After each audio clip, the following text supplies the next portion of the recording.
I'm sorry. Let me check my Take your headphones. I'm sipping a cup of coffee.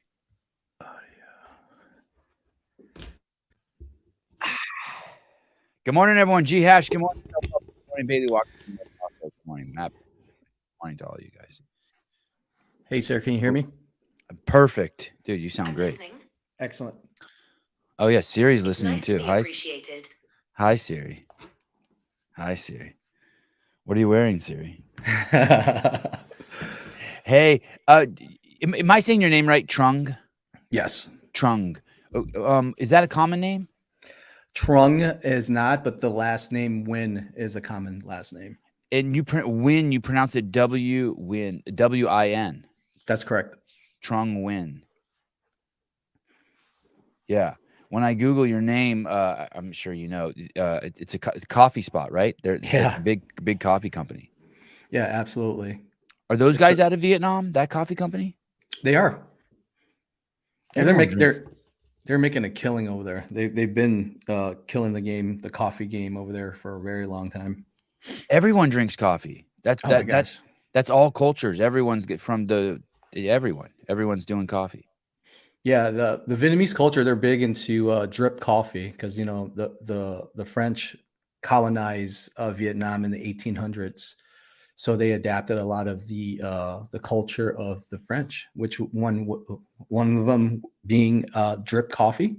So they're big into that. The baguettes, pate, all that stuff. So No shit. It's fun. As you say this, I'm thinking to myself, I don't even know the origins of coffee. Do you know the origins of coffee? I do not. Oh, but at least you know back to 1800s. I just know back to I don't know, just watching my grandparents drink it. Yeah. Hey, Trung, I saw you on this, as I was doing research, I saw you on this podcast, Just Kidding News. And I watch a lot of podcasts, unfortunately. And there are so many shitty podcasts. And that's an impressive group of people. That was a good show. Yeah, those guys, they kill it out there in the West Coast. They're a funny group of individuals. They nailed it down. The atmosphere, the right individuals in that group to keep the story going and keep it entertaining. So those dudes just reached out to you. They know about your history and your service, Ranger, police, and just being a good role model for all human beings. And they just reached out to you and they're like, hey, can you come on our podcast? Actually, I know the owner, Bart Kwan. He's been following me for a long time and another successful entrepreneur. And he's like, hey, dude, you want to come out and come on our podcast? I'm like, fuck yeah, let's do this shit. So yeah, I'm looking at their YouTube channel. They have over 1 billion views. Mm-hmm. They've been doing it for a long time. Consistency, man. People don't know. It's all about being consistent, Yeah. Hey, I want to come back to that and ask you about the consistency thing in a second. But what's their deal, really quick? Are those Vietnamese dudes, and who's the one white girl? What's their deal? Just in a nutshell, I'm just curious. Do you know about them? No, I really don't. It's just they're not just Vietnamese; they're different Asian cultures, and it's just one of those groups that they just mingle well together, and they can tell a good story and talk about certain topics and make it entertaining, and they're doing a great job. Their setup's very simple too. I mean, couple cameras, just some tables and one white light. Literally, that's all they have. It was nothing fancy, but look, they're crushing it. 6 hosts. Yeah. That just sounds like anytime I see more than one host, I'm like, oh, this is going to be a fucking nightmare. This is just, when I see more than one host, I just think someone's a pussy. Like, oh, you're too scared to talk to someone by yourself. And because I go through phases like that where I'll have like a co-host like for a week or 2 weeks, and I feel the pussy creep, come in like, oh, I'm relying on that person. But dude, these guys killed it. Anyway, hats off to them, and thanks for introducing me to those guys. Really impressive. For those of you, we're talking about Just Kidding News. You're an immigrant. I am. Yeah, like my dad. And you're doing the dream. Would you say you're doing the dream, the American dream? I definitely say I am. America has given me all these opportunities. All I have to do is take advantage of it and give it my all, and that's what I did. people here, they love to complain, especially those who were born here. They're so comfortable and they're so used to the way of life, of instant gratification. Everything is on your smartphone. You can purchase anything you fucking want. You know what I mean? Google, not Google, Uber. Uber. You can even buy alcohol, have it delivered to you. People get comfortable, then they run out of things to complain about. They start complaining about little petty shit. But people fail to realize about gratitude and what they have and how the rest of the world is suffering, and they don't know how good they have it. Millions of people always try to come here to America. There's so many lives that have been lost for countless years of people trying to cross vast oceans, trying to cross the border and whatnot to try to come here to America because they understand what we stand for and they understand the opportunities that is presented. Yeah, no one's trying to escape the United States and get down to Venezuela. No, you see all these fucking celebrities, talking shit about America, but they're not going to leave. Then leave. Are you currently on the Chicago PD? No, I've retired early. I did 10 years with them. I left early to pursue my goal as an entrepreneur. Awesome. Challenge myself. Good on you. And what year did you leave? This year. Oh, wow. Yeah. Wow. February. I have so many questions, and at no time am I, and I have a lot of guys on here who've been in the military, and at no time, or police officers, and at no time, by the way, will I ever take offense to you saying, hey, I'm just not going to talk about that. Just so you know. Okay. But I do have tons of questions on how things are going down in the United States. And it wasn't my intention to ask you these questions, but then more and more as I was just looking about your background, I was more interested in your background. Then I'm like, wait a second, I got some questions that this guy probably has insight into that maybe I should ask. That honestly, I think a lot of police officers are just afraid to answer. Yeah, I'm not afraid because I'm fucking retired. They can fucking go pound sand. I was tired of the way policing was, especially in big metropolitan departments, and I talk a lot about that on my documentary that we just released on Amazon called Nguyen. No shit. We just dropped it on Amazon and it's doing very well. And I go into detail about my experience being a police officer in a big metropolitan department, the politics, the bullshit, and everything in between. Spell it for me, the name of the documentary. Yeah, it's Nguyen, my last name. Mm-hmm. It was directed by Sean Spencer, and he reached out to me because he did a documentary called Ranger, and it was based on this Army Ranger who, talked about his time in the peak of the war of the global war and terror and how it affected him. And I got to watch, and I was like, Sean, this is powerful. So yeah, there it is. Nguyen. I keep wanting to say Nguyen. Nguyen, the incredible true story of Trung Nguyen, a refugee who fled Vietnam as a boy and came to America from the streets of Chicago to a war-torn city of Mosul. Nguyen is a story of war, passion, corruption, and the indomitable will of one man's American dream. An inside look into the modern law enforcement and the complex issues of facing officers and policymakers. Dude, this is awesome. Wow, congratulations. Thank you, sir. Appreciate it. Holy cow. Yeah, we just released that 3 weeks ago. Why? Do you remember when you started an Instagram account? Was that your first social media account you ever started? Yeah, I did. I started in like 2015. And just for fun, just like, hey, what's this shit that everyone's doing? Yeah, pretty much. I was like, hey, what's this? Let's join. I see people posting photos. I was like, I'm just gonna post like workout videos and stuff like that and see where it goes. And then since then, you fully embraced it. You love it. You enjoy the creative process. You like posting the pictures. You love the interaction with the world. Yeah, I do. I think a lot of officers or people in the service, they're embracing it more, and you should, because if you don't go out there and show people that you're a true human being and that you're not a robot, and you breathe, you put on your pants the same way. It's just the uniform that separates, that people let the media portray how officers are, right? And they think they're corrupted killers, freaking people who are racist and all that. So I decided, and I got a lot of pushback from my command, like, hey man, you gotta, chill out. Like, I told him like, hey, It's either we go out there, we show the world what we're about, and that we're human beings and we're good people, or you're going to let the media do that. So, and that argument won. Yeah, I mean, they can't. I mean, this is my right. I'm not posting anything that's going to jeopardize the team.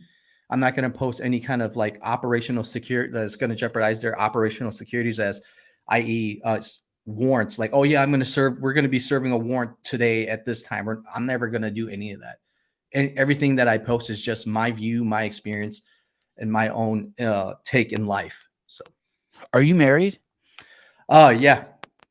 And kids? Yeah, 2. And do you show them on your social media? No.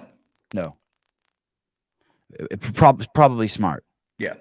And do you do that? You do that on purpose. That's a concerted effort. Mm-hmm. Yeah. I'm hearing a little popping. That's why I'm over here messing with switches and stuff, pretending like I know what I'm doing. You came over to the United States, or you came from Vietnam to the Philippines, from Philippines to the United States, from the United States, raised by a single mom, streets of Chicago, gave you a huge part of your upbringing, entered the military, have a really busy experience there. You enter because of 9/11. You're inspired to go into the military because of 9/11. Have a very busy career there with daily and nightly operations at the highest level as a Ranger. Then you get out and you start looking for a home in, first you take a year off and get into alcohol and being bummed out. And then you pull your shit together and you start taking a tour of police academies, LAPD, and then eventually end up at Chicago SWAT. Yeah. I think a lot of people at that time. I think we got something wrong with one of your cables. God, I hope it's you. I hate for it to be my fault. Am I good? No, something's crinkling. Shake your cable. Let me see. Maybe is that separate from your microphone? Your headset separate from your microphone? Yes. You still making that noise? Yeah. When you move around, it makes it. Okay, I'll sit still. How's that? You don't need to do that. Okay, go ahead. We'll do that. Yeah, I think a lot of people don't realize the effect of trauma of war, right? I think back then everybody thought like, hey, you suck it up, you go to war, this is what you're signed up for. You're a fucking alpha dude. So, any trauma that you see with the killings, guys getting blown up, that's the norm. You suck it up. And people don't realize it affects the shit out of the soldiers. It doesn't matter where you're, what branch you are, what your job is. You could be like the most high-speed Delta Force dude, SEAL Team 6, all the way down to somebody who is not that much of a door kicker, but war affects everybody, and it affected me, and when I came back from it and from my contract, I was in a dark place. I had no one to talk to, no one could understand what I was going through. And police officers go through the same trauma. Firefighters go through the same trauma, and we don't have anybody to rely on, and we turn to alcohol. And I was in a dark place for a long time, and I found God, and God pulled me out of it, without him. Really? That's how it happened? You found God? Yeah. I did find God before then, but it's just that year really, really, is when I really talked to him. So. Look at the pundits are weighing in. It's not that bad. What are you talking about? Sounds like he's making fucking popcorn back there. This is horrible. Headphone cord. No, it's not the headphone cord. It's the mic. When he stopped talking, it went away. That's interesting. Yeah, it's only there when you're talking. Hey, will you log out and come back in for a second, or will you unplug maybe the cable and plug it back in, the microphone cable? Sure. Let me see. Okay. Look at. Thank you. Someone else thought the same thing. Caved Astro. Oh yeah, when he unplugs it, it goes away. When you unplugged it, the hum went away. Oh, and then you got to unmute yourself now too. Sorry, when you unplugged it, it automatically muted you. How's it now? Oh, good. Now we just have an echo. Great. Let me figure this out. Give me 1 second, sir. Okay. But the audio is good now. Let me plug it in this way. You may have to change your settings too. Can you hear me? Yeah. Oh, that's good, dude. Why can't I hear? That's good. All right. This is technical difficulties. Apologies about that. No worries at all. Look at everyone's weighing in. How about now? Yeah, good. You're good. You're so good. For some reason, I can't. You can't hear me. I can't hear you. Okay. Maybe go to your settings. But you can't hear me for me to tell you to go to your settings. I'm gonna leave and I'm gonna come back. Okay. Oh, there you go. We can call him on the phone too. It happens. It happens. Wow, what a fucking jackass I am. The guy has a documentary, an Amazon documentary, and I don't even know about it. That sucks. I feel like a schmo for not knowing about the doc. Hey. How's that? Oh, that's good. Yeah, I can hear you too. Perfect. Hey, dude, I feel like a schmo for not have known that this documentary was out. Yeah, no worries. No worries. That was a fuck up. Well, it's a good excuse to have you back on again. Watch it and then have you back on. Going back to what you were saying, I have a buddy of a bunch of buddies who are police officers. I'll try to keep this as vague as I can, but he's probably one of the most badass dudes I know. He got to a call and he went down to the river's edge and there was a naked girl there laying in the stream just locally who had killed herself. And that it fucked him. And he got kids, right? He got little kids, girls, and it fucked him up. Yeah. When he came and told me, so he's like, "Yeah, I didn't like that at all." He said that wasn't fun at all. Let alone the nightly operations and the kind of shit you were doing. Honestly, I'll tell you this, sir. Seeing gangbangers shot and stuff like that, it didn't affect me, right? Because that is what is the part of the job that when I signed up, I knew that I was going to be dealing with the worst of the criminal element, and seeing that it doesn't affect me as much. But it really affected me when I went on a call before I joined a full-time SWAT team, and I had to go to a criminal sexual assault call of this little girl that was being raped by her the mother's boyfriend while she's gone. He would send her off and he'll do these things, these horrible things to this young girl.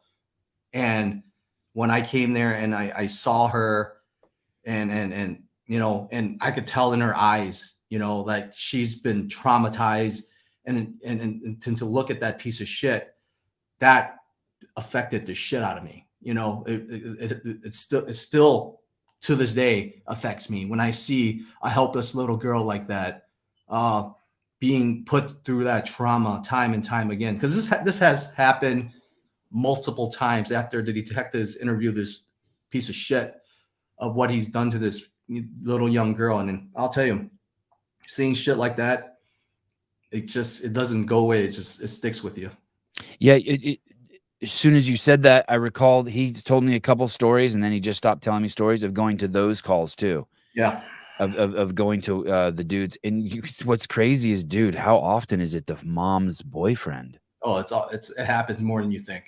It's crazy. Yeah. Yeah. Hey, this kid's young, super young, single digits age, not even, and it breaks my heart, man. I don't want to hate on men. I love men. Do not leave your little kids alone with men, pretty much, period. Men are a very fucking unique group of characters on the planet. Do not leave little kids alone with men. We're capable of just fucking all sorts of crazy shit. I love men too. They're so underappreciated, but your job as a parent is to raise your kids. Do not leave them alone. I have this whole thing, Nguyen, of two. It's like, I don't want my kindergarten. Well, it starts with the tranny reading hours. Yeah. I am not interested in, why can't they have Asian SWAT team guy reading night where they just take Asian dudes from SWAT teams and they read at public libraries? I'm cool with that.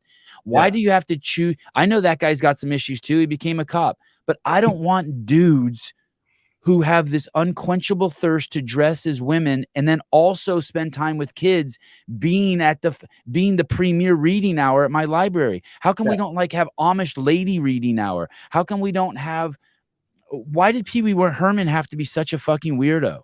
Yeah. Like, why can't it just be the Carpenter Joe reading hour? Like, if you have to have men reading to kids, why can't it be your local carpenter or your local chef or the guy who's in the rock band? Why does it have to be the dudes who want to dress as women? They're trying to normalize it. And who are these people who think it's okay to bring their kids there? Yeah. I'm not even hating on them. You want to dress as a woman, do it all day long. But why is that the only person who's reading at the fucking public library?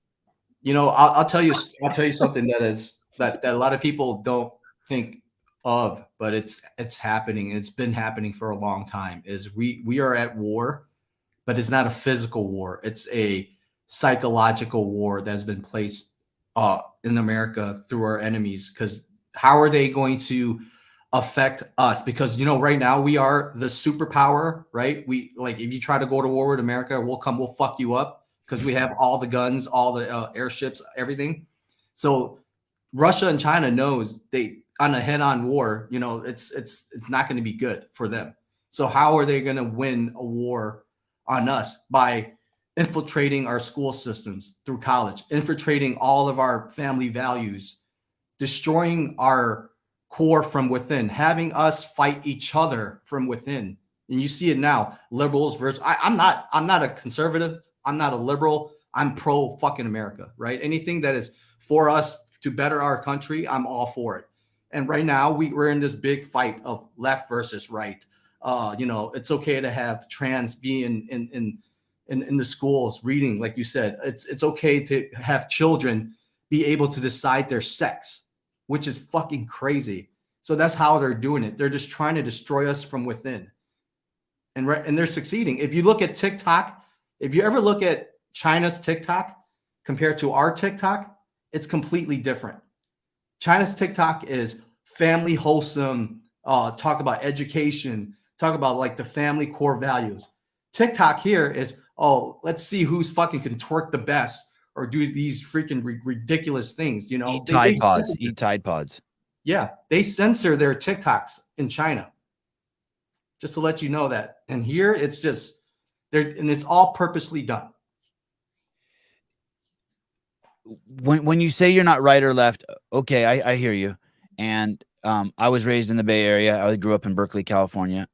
I believed in doing hugging trees and, you know, use racism to fight racism. We called it affirmative action. And I believed it was okay to sacrifice children and kill children as long in the mom's stomach, because it was women's rights. I believed all that. But none of the. But the thing here is when, okay, if I'm not a Republican now, the thing is, okay, I'm not a Republican, let's say, or I'm not a libertarian. Let's say I'm just pro-America. Let's say I'm pro-God, even though I'm not a religious man, I'm not a Christian. I am very pro-God, because I like I like the values of people who are on God's, who like God, right? I love their values. And I know America is just a made up idea, but that's okay. I'm pro-America, and I'm sure as fuck pro-family, because I got 3 little boys. Yeah. And those 3 go together great. But it's no Republicans when you can't find one Republican who thinks it's okay for men who have an unquenchable desire to dress as women, to hang out with little boys, to facilitate that relationship. And so there's not one Republican who's okay with that. Not one. You can't find one. You can't find one Republican who's like, okay, it's okay to kill babies in the mom's womb. Or maybe you can find a few.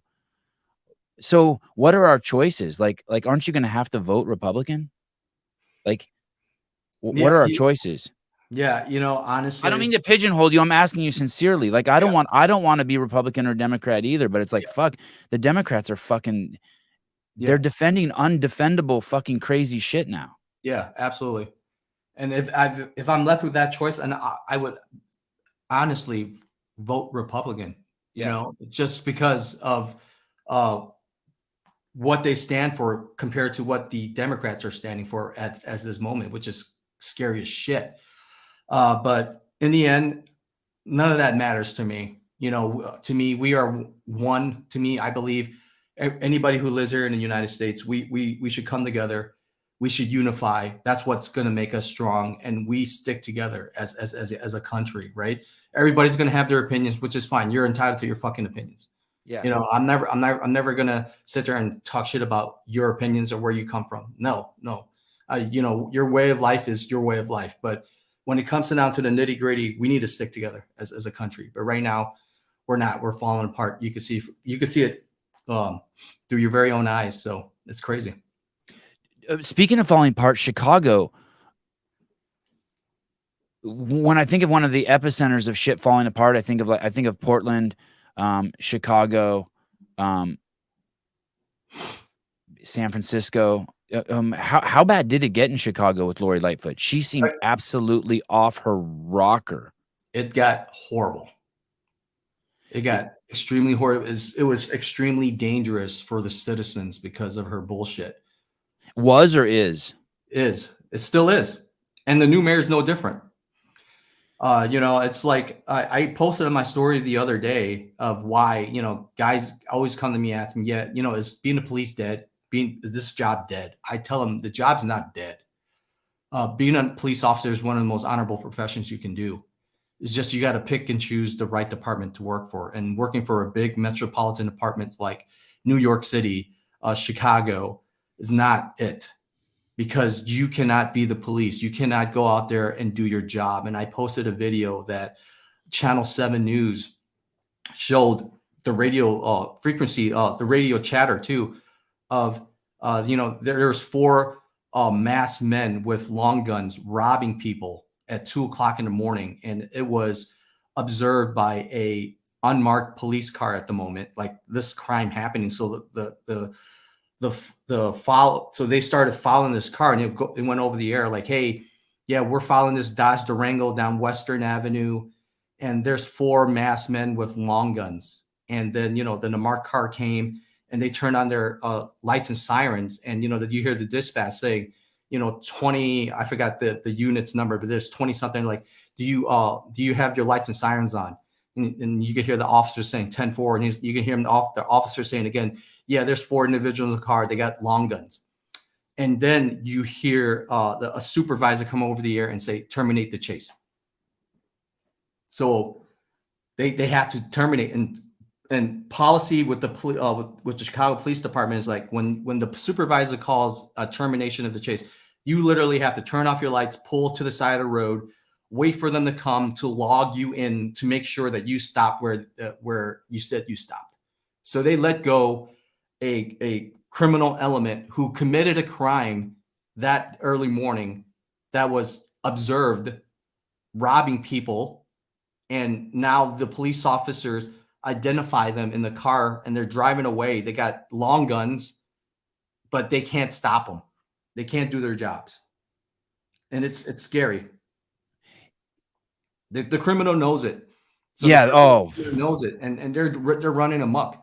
They're terrorizing. They're destroying what Chicago used to be, how beautiful it used to be. Look at San Francisco. They're getting ready to close a bunch of Targets because of criminal elements freaking going in there looting.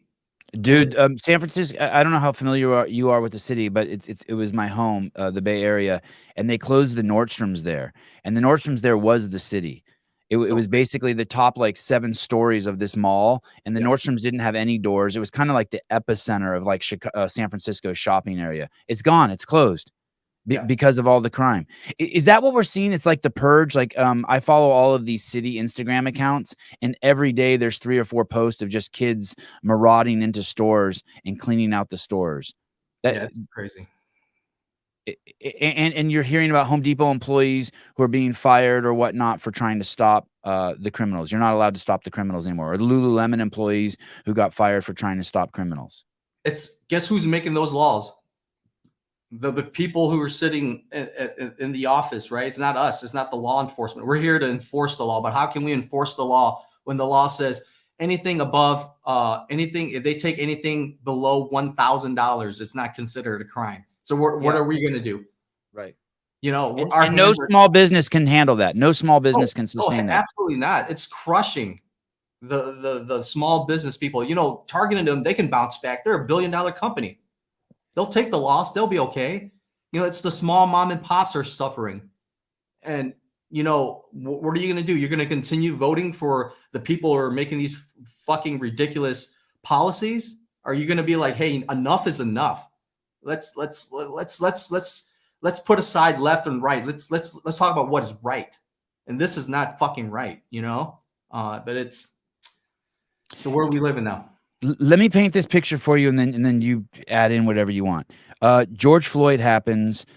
We have we all know George. Well, some people still don't know George's situation, but it was the third time he'd been pulled over, like in less than a year. All 3 times he ate the drugs when he was pulled over. Doctors had told him he better stop doing that. All 3 times in all 3 arrests, he'd said, "I can't breathe." The police actually took him out of the car because he said he couldn't breathe. They were trying to help him. An officer who was surrounded by a hostile crowd puts his knee on the guy's neck, and the guy died while he's holding there and trying to check out the situation, and the guy dies. While he's high on fentanyl, high on alcohol, high on meth, had already been charged with putting a gun on a pregnant woman's stomach, the whole thing. A bad guy, bad situation. He dies. The country goes into upheaval. And they start talking about these 12 unarmed black men in the entire United States who were killed in 2020, I think it was. Out of the 365 million stops that police officers do, 12 unarmed black men were killed. Who knows how many unarmed white men were killed? Who gives a fuck? But and I think all 12 of those men also resisted arrest. Also notice that those are men. There were no women. And so basically the country goes into upheaval because it can't show any discernment or contextualize or put anything into relativity. That basically we have these cops on the street to protect us, and there's going to be accidents and these guys have guns, but we don't even know if these are accidents or not. Maybe these are all just killings. At that point, police officers everywhere completely disengage with or vastly disengage with anyone who has melanated skin. And over the next 2 years, we see black on black murders increase by 34% nationwide under the guise of stopping police from killing people with melanated skin. So we're going to attack police. There becomes this massive 2-year campaign to hate on police. And so the police, my friends, the stories I hear, this is the most gentle story I've heard. I've heard dozens of them. A car flew by one of my friends who's a cop at 85 miles an hour on the freeway. He flips on the lights. He catches the guy. He pulls up. He sees it's a black guy, and he lets him go. He's like, fuck that. I ain't doing that. I'm not losing my job. And that happens all over the country. And basically what we're seeing is we're seeing a police force that doesn't want to engage because they don't want to get in trouble. Yeah. And now we're in the fucking purge. Is that a fair narrative of what we just saw? Yeah, because here's the thing. You're right, because the cops who saw that, they don't want to be the next YouTube sensation. They don't want to be hung out to dry by their police department. Right. And they're afraid to do their job. They start second guessing themselves. Right. And on top of that is a domino effect, because you got to understand the police departments, police, wherever, they have a rotating door, right? Like people work, they do a certain amount of time, they retire. And the guys are like the guys who have like 20 years on, who's going to do 30, they're like, fuck this, I'm retiring. So a ton of officers are retiring early because this job is not the same anymore. We can't do our job. Everybody's on eggshells. And then what does that produce? That produces you're scaring away good candidates. Anybody who is like intelligent, who's physically fit, they look at the job, they're like, I'm not going to do this fucking job. Are you crazy? Go out there and put on a badge and just in case I'm being called a racist? Hell no. Right, so they take their skill set, they'll go somewhere else. They'll go through like a 3-letter agency. You never hear anything about the FBI or the CIA, or they'll do that route, right? And what are you left with?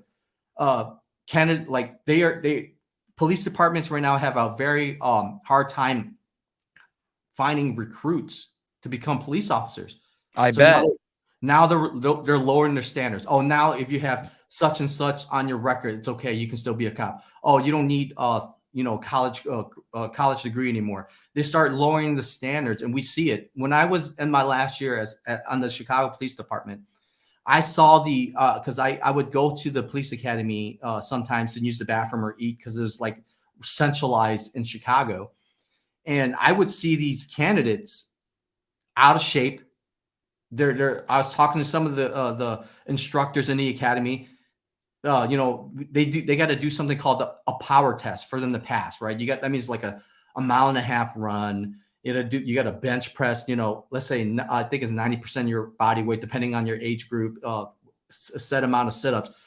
Some of these candidates were so out of shape, they could have been passed or run, but they let them walk. Just walk it and you'll pass. And that's what's going on nowadays. You have it's the wrong thing to do. If you want good officers, if you want great people to show up to your calls, you got to give them the training. You got to give them the competence. You got to back them up, right? If you shit on the job and you treat them like shit and you'll hang them out to dry before the investigation even starts on what happened, because that's you saw that, like, a lot of these incidents, before any kind of like investigation happens, they go right away. Oh yeah, they throw up their hands. Yeah, it's the officer's fault. Blah blah blah. Right before anything even starts. But so that tells you who would want this job, who would want to do this job, and not many anymore. And it's the same thing with the recruitment for the Army. They're down by 15%. I'm surprised they're not down by more than that. Yeah, they're down by 15%. They're not. I have a friend who's on a base who said that there's 4 people there who are there just because the government's paying for their transition. That's why they joined the military. And they're completely undeployable and unusable because of all the drugs they're on. Yeah. Bizarro world, right, dude? It's crazy now. Hey, do you think that the public can be educated? Since I've had kids, I have a pretty hard line. Like, my feeling is if you resist arrest, then the cops should be able to use almost any force necessary. The second you resist arrest, I know that's pretty harsh, but like, I fully believe that. And then any concern that the cop ever has for you going to grab his gun, I think the cop should be able to shoot you. And the reason why I think that is because if I'm going by with my stroller and my 3 little kids and you grab the cop's gun, I'm fucked. Yeah. So I don't have any tolerance for resisting arrest. I don't have any, but it feels like so many people are like, well, they should have tased him first. They should have shot him in the knee first. There's all of these. Shoulda. Yeah. Should have like that lady there's a lady who shot a guy in his car and she pulled out the gun instead of the taser. She pulled out the wrong thing. Yeah. And people were judging her. I'm like, dude, the second he resisted arrest with someone who has a gun, I don't care what happens. You know what it comes down to? Training. You got to give your officers training, right? And if you want these officers on the street to be competent, and a lot of departments don't give them proper training. The last time, like in CPD, if you join the Chicago Police Department, the only training you're going to get is the police academy. And when you get out of there, they'll have like online training that, PowerPoints, but how many cops sit there and go through the PowerPoints and pay attention, right? None. Not many. You got to give them hands-on training consistently throughout their career to have them have competence. And it's simple, like stuff like start implementing jujitsu in the academy and have it something that is going to progress through your entire career, right? Because if you know that, for example, if you are a police officer and you're a blue belt in jujitsu and somebody resists arrest, the technique to take them down to the ground, to put them in a uncomfortable position and place handcuffs on them. And what you're seeing now is a lot of cops, they don't have that training. So they're starting to pull out their baton. They're starting wailing their baton all over the place, or they're using their fist, and it looks bad on camera. Yeah. Because they're trying to go back in their Rolodex. Like, okay, I'm trying to fall back to my training. I'm trying to remember my training, because that's what happens under stress. People don't realize that. People think it's like John Wick, like John Wick movies that automatically you can shoot 2 people at once. You can do all these things. No. When you're under stress, you don't rise to the level of that incident. You fall to the level of your training.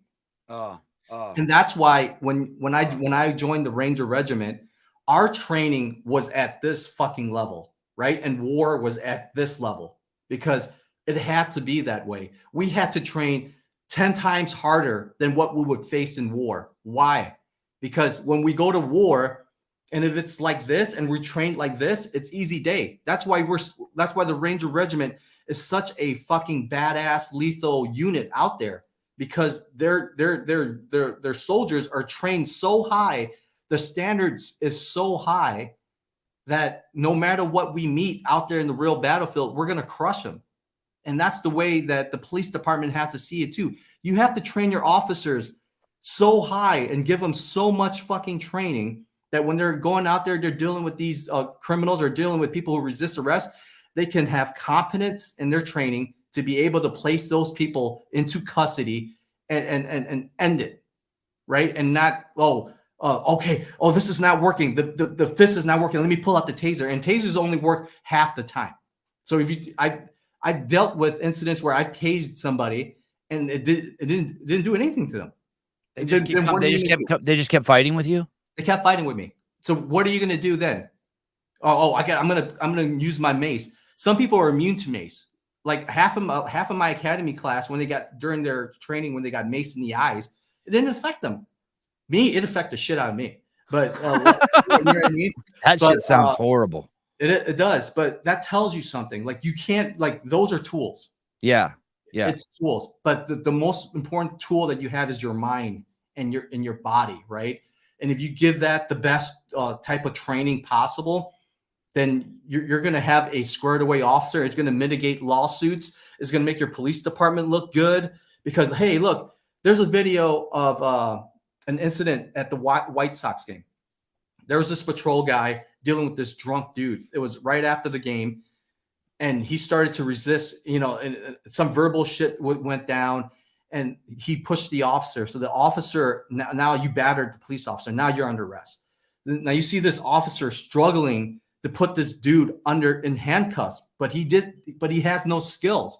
So he's trying to use this technique that he learned in the police academy. God knows when he went through, and it's not being effective. And here comes my SWAT buddy, who is a black belt in jiu-jitsu. And luckily his car, we were there on scene. And we heard it over the radio. He came there, he got out of the car, he took the suspect down, and literally in 2 techniques, placed the dude in handcuffs.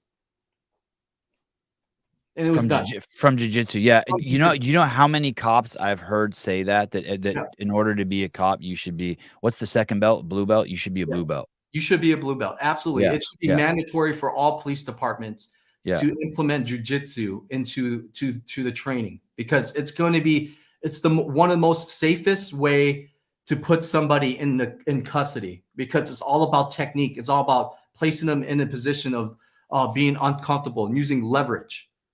Hey, I also think this, if you have a daughter and you don't have her in jiu-jitsu, you're fucking nuts. Yeah. My buddy who owns a gym, you're nuts. A jiu-jitsu gym, his daughter is like 18. She's a black belt.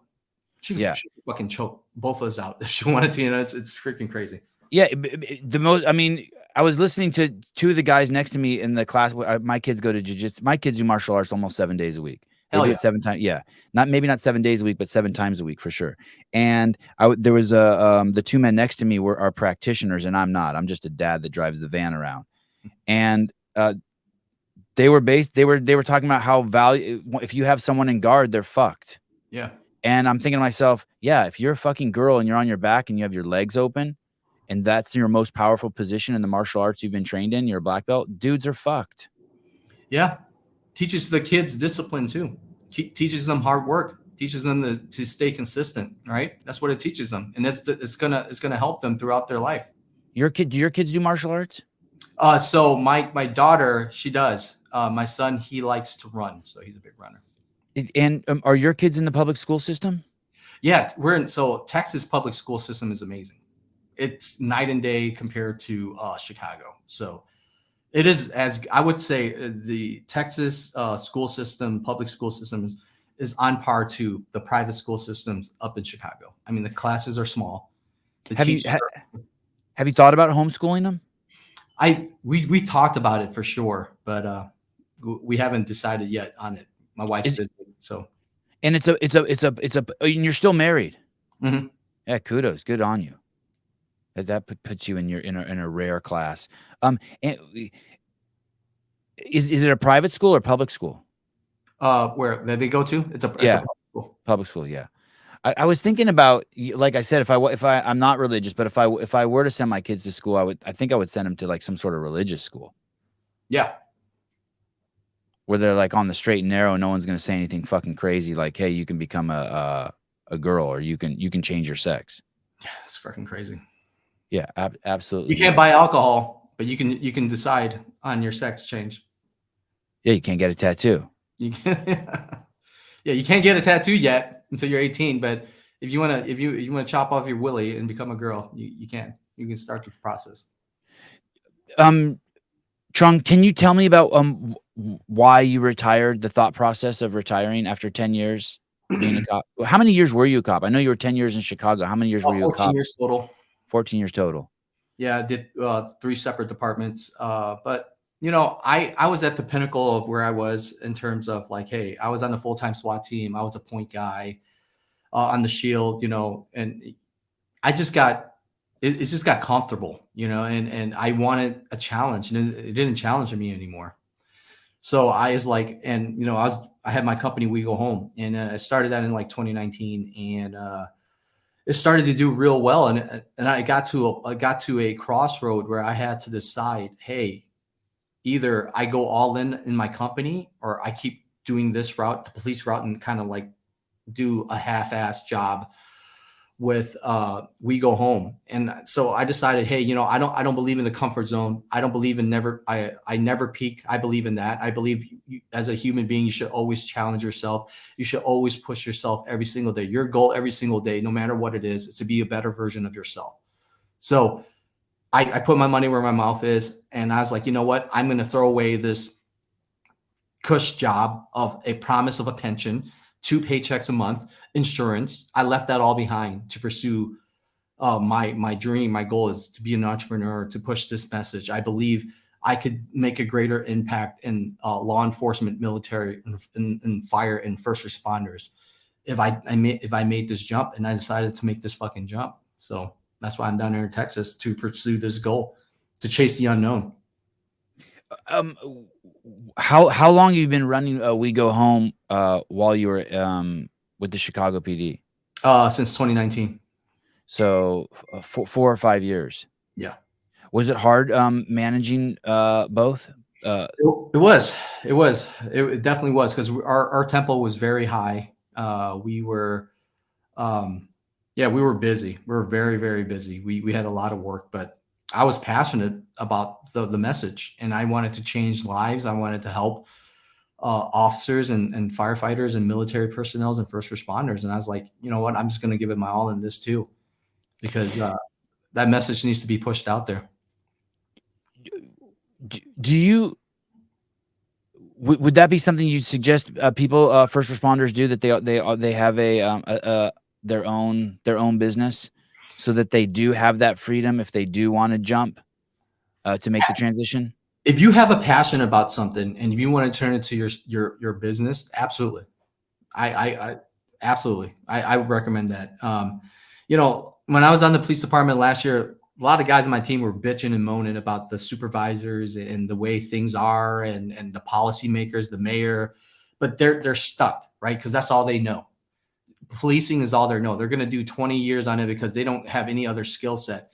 But if you have other skill set, i.e., for example, woodworking, making some awesome plaques, designing and clothing, or whatever it is that you do, I pursue it.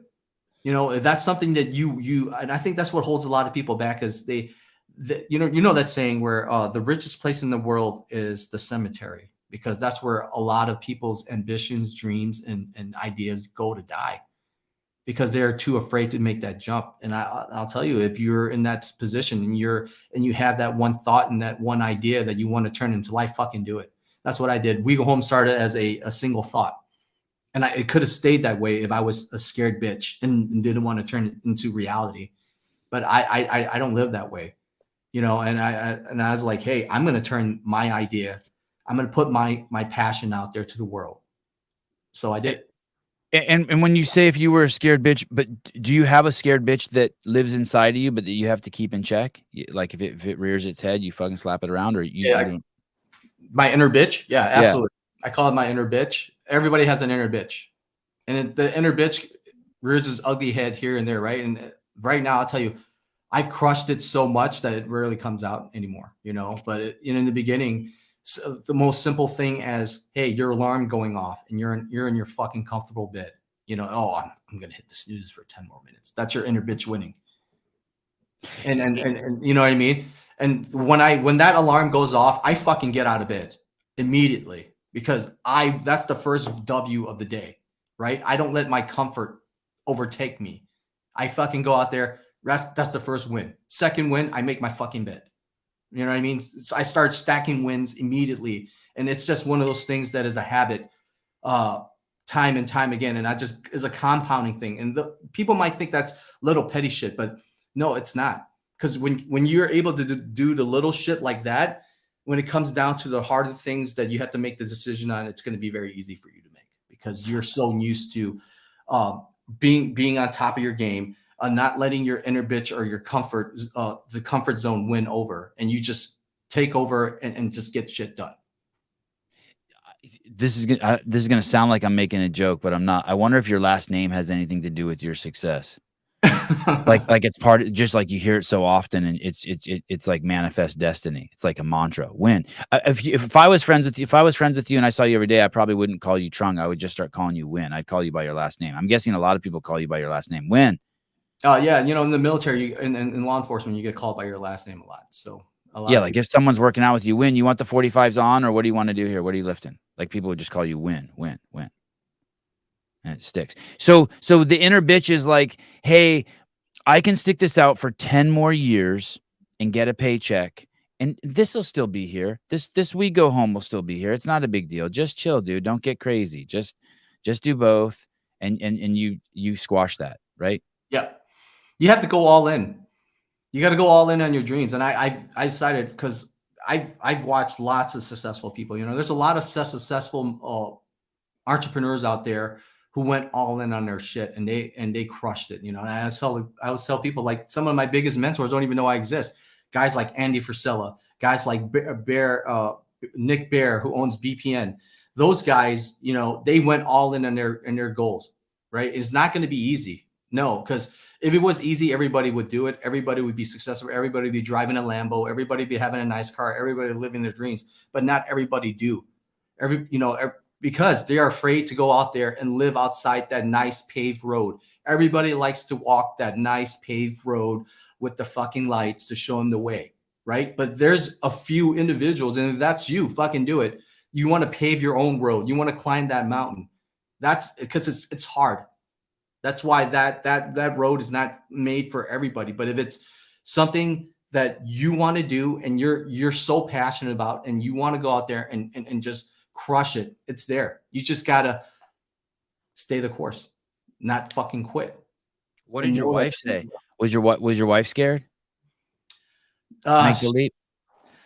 She was, to be honest with you, but she believed in me, and it comes down to, you got to have a good spouse too, right? Because if she was like, "Hey, fuck you, no, you're gonna stay here for 10 years and get a pension," then what am I gonna say? No.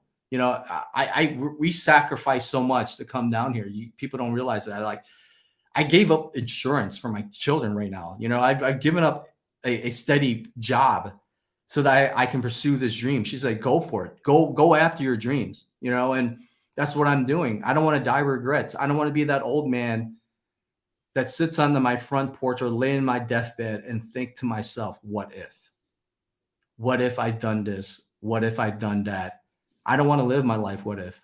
And that's where that's where I am today. Everything that I've done that I set out for myself, I fucking did. I told myself I was going to be a ranger. I became a ranger. I told myself that I'm going to become a police officer, and one day I'm going to be on a full-time SWAT team. And I did it. Every goal that I've set for myself, I fucking have accomplished, because I believe in hard work. I believe in staying the course. I believe that that's what it takes. And it's the same thing with anything that any of your listeners are listening to want to do in their lives. You just got to put in the work. You got to stay consistent. You got to be disciplined. You can't quit on yourself. You got to know it's going to be tough. You got to know that a lot of times it's just going to be you dealing with your inner bitch voice. But if you can, then. You said you have a wife that believes in you. Did you know, how long have you been with her? 13 years. Congratulations. And how did you always know she believed in you? Did you know why you picked her to be your wife? Do you know why you got married? Man, it just happened, to be honest with you. My sister introduced us, and we just got along, and it just worked out. You have friends who stories though, and you have friends whose who are with women who don't believe in them, right? Absolutely, of course. Like you see that, like you've been out with your buddies and their wife's there, and their wife's sitting there fucking undermining their shit, and you're like, fuck. Oh yeah. Like, what the fuck is going on here? Like, you're just uncomfortable. Like, yo, your bitch should be doing that behind closed doors. Not like, like I can only imagine if she's doing it in front of us, what she's doing behind closed doors. Having a strong woman on your side, it makes all the fucking difference. You know, like somebody who supports you, and it goes both ways. And having that helped so tremendously, you know.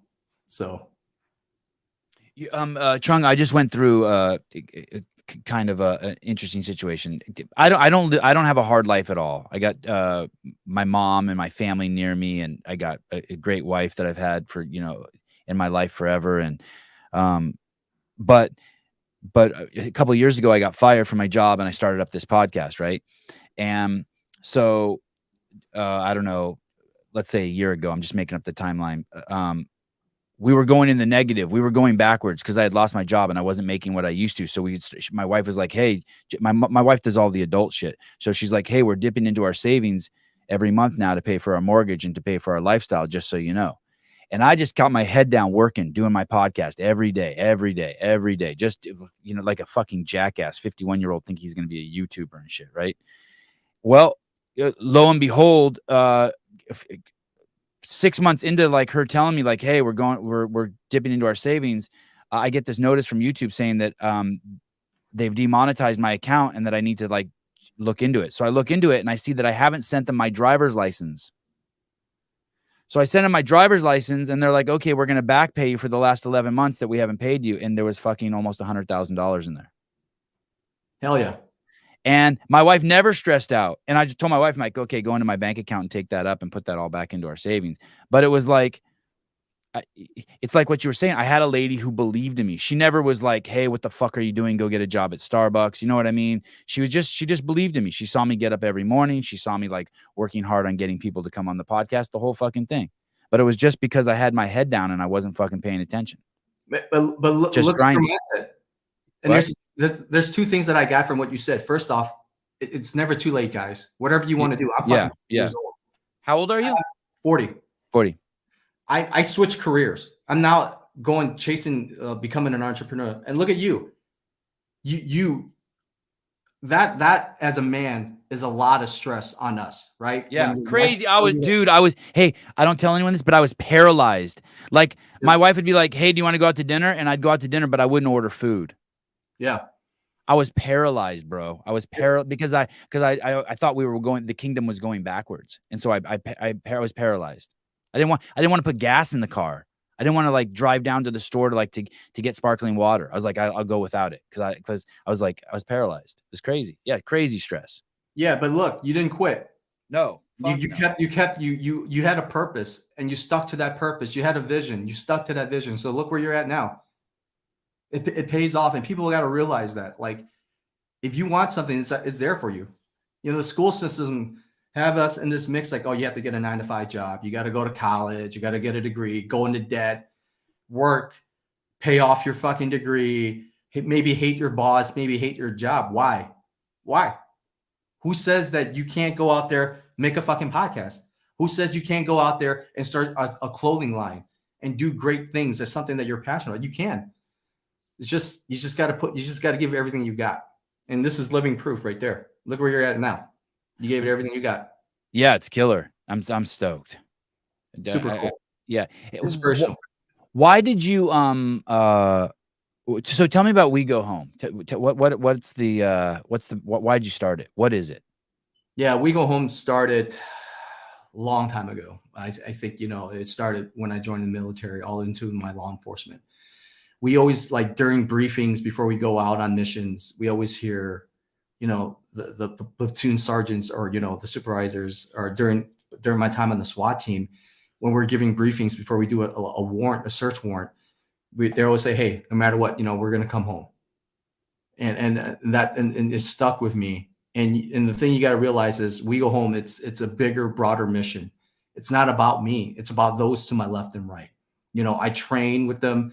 I bleed with them. I cry with them. I laugh with them. I know their family members. I know their children. I know, you know, they're basically another family of mine. So we know that in this field of law enforcement, fire, police, that it's not when, it's not if, but when adversity is going to strike. It is up to me to be the most prepared possible, physically, mentally, skill set wise, so that I can bring home my partner and those that I swore to protect. And that's the mission of We Go Home. Because there's so many officers that are out of shape that you see on these YouTube videos that get into these incidents and their lives get taken. And I'll be damned if I respond to a call and I don't come up and do my job and make sure that they come home. So that's the message we're trying to push out there to the community. Hey, it's dangerous. It's a dangerous profession. You're signing a blank check. You don't know that you're going to come home at the end of the day. This is not your typical 9 to 5. Be prepared. Be a professional. Dress right. Make sure your uniform looks sharp. Make sure you're in shape. Make sure that you have the utmost skill set possible, so that you can not only protect your partners, but the most important thing is protecting those that you swore to protect. And so there are supplements that for people who are serious about being physically, mentally, and have their skill set tight to take.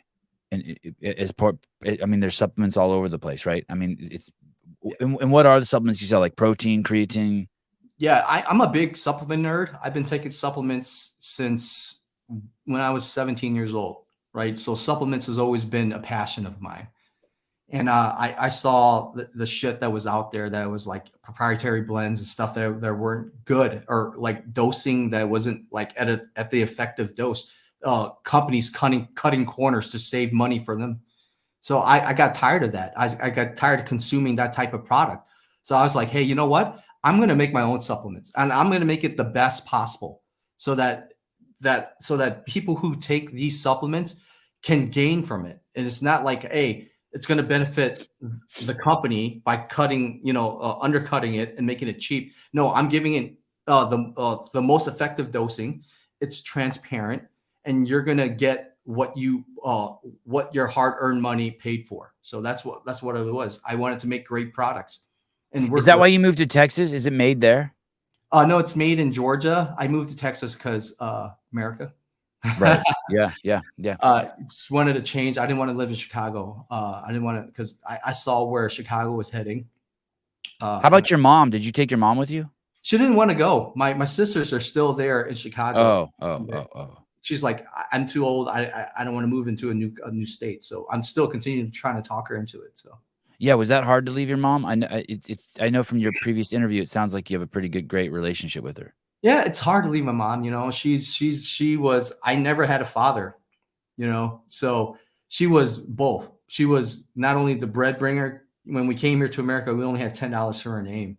We got put in a Section 8 home. I grew up in the fucking hood, all the way till I was like 18 years old. That's all I saw was violence and crime. But she came here knowing no one. We had no one here.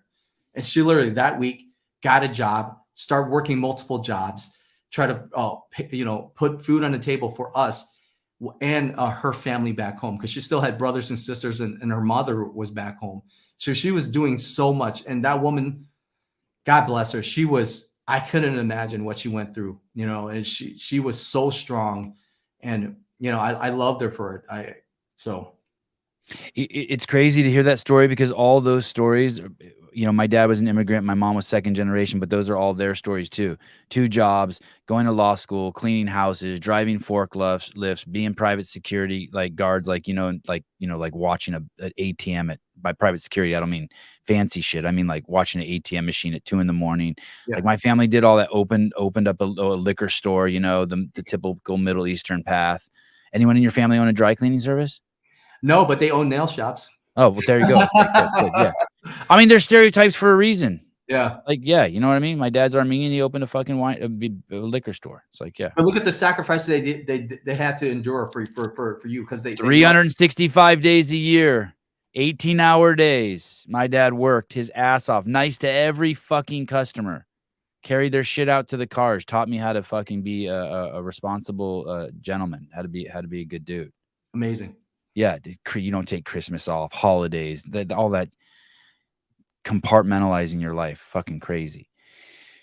I have a friend who is starting a olive oil company, and I was talking to him, and I was like, "Hey, dude, I hear olive oil is like really fucking corrupt. Like that, basically, like you could go to any store here and like start analyzing the olive oil, like take the olive oil out and go to a lab, and you'll see that it's just fucking bullshit. They've cut it with stuff that it's just bad shit." And he's like, yeah, I'm gonna show, that's gonna be my whole thing. One of my things with my olive oil is I'm going to show them that, hey, it came from this field. I'm going to go over there and show them. Then that came here. Then we had 24 hours to smash the olives before they lose whatever their potency or whatever that olive oil is supposed to have. And then we barreled it, and I'm going to show the whole process so people know what they're getting. Yeah. I feel like the supplement industry needs that too. I feel like I would flip to any supplement industry that like expose, like, hey, listen, all of us get our creatine from here. There's this one fucking warehouse in China. We all get it from here. I'm going to fly to China and show you where we get it. Yeah. Like, do you know what I mean? Like, to me, that industry, it's just, there's some shady stuff for sure. Or not even that it's shady, but that it's all the same stuff coming from the same. It's like shoes, right? There's only so many fucking factories in the world that are making shoes, or cars, right? Like, you know what I'm saying? Like, you see a Toyota Camry, and then you see this other car that's like Honda makes, and this other car Chevy makes. You're like, wait, these are the same fucking car, branded different. What can people do? What can people do in that industry so that would just be more honest? That instead of like trying to set themselves apart, be like, hey, motherfuckers, like, I'm going to show you, like, hey, we're all the same. Like, is there an angle like that? You know, honestly, it's really on the owner of the company, you know. Right. And, right. So here's the thing. Let's for example, creatine, generic creatine. So we have a creatine product, but it's not generic creatine. Why? Because I realized I'd done my due diligence. I understood that there's certain companies that you're not going to get the potent amount of creatine that they claim, right? Because it's from a generic brand that is produced, and it's been found. But there are companies that are trademarked, that they go through a stringent test to have the most purest form of creatine, and which we have a trademark creatine product called Creapure, which is a German-based company, and they are a world-renowned premium creatine out there, the most purest form of creatine that you can get. And we took that and we put it in our creatine product because I give a shit. We have a greens and reds. Instead of going with your typical like greens that I don't know where it's sourced from, I went with this nutraceutical company. And when you go with a nutraceutical company, what that means is those greens and reds, which, if you guys don't know, is let's say superfoods greens, spinach, kale, you know, you name it, superfruits reds, mangosteen, watermelon, cherries, you know, all those fruits, those superfruits. We source it from a company that has to go through a stringent testing of being non-GMO, organic, processed correctly. So it's really on the owner of the company to really legitimize it. Be like, hey, we're giving you literally what you pay for, like premium stuff. So like I said, some companies, they don't give a shit. To them, all they care about is the dollar signs. Us, we care about the customers. I don't care when people, like, I talk to my guys who are in charge of, like, you know, the middleman of getting my formulas done. They're like, hey, you know, this costs a lot more than this, right? You could go with the generic brand. I'm like, no, fuck no. We're going with the trademark ingredient because I want people to trust us. I want people to realize that when they take a We Go Home product, it is legitimately premium. Like, they can have that peace of mind knowing what I'm ingesting is the best stuff possible. And I want to build that trust. And not a lot of companies, owners do that, but I do, because I give a shit. Daniel Garrity, I had no idea this podcast was headed down the supplement rabbit hole. No. You're thinking wrong. Hold on. You watch this. You're thinking wrong. I had a lady on here yesterday who they think it turned into an infomercial. It's not at all. It's a small business story. Also, I had a lady on here yesterday who owns a ranch at the California-Oregon border. And she basically grows her own cows, right? And then she sells the meat direct to consumer. And she, it sounds like she's living the dream doing it.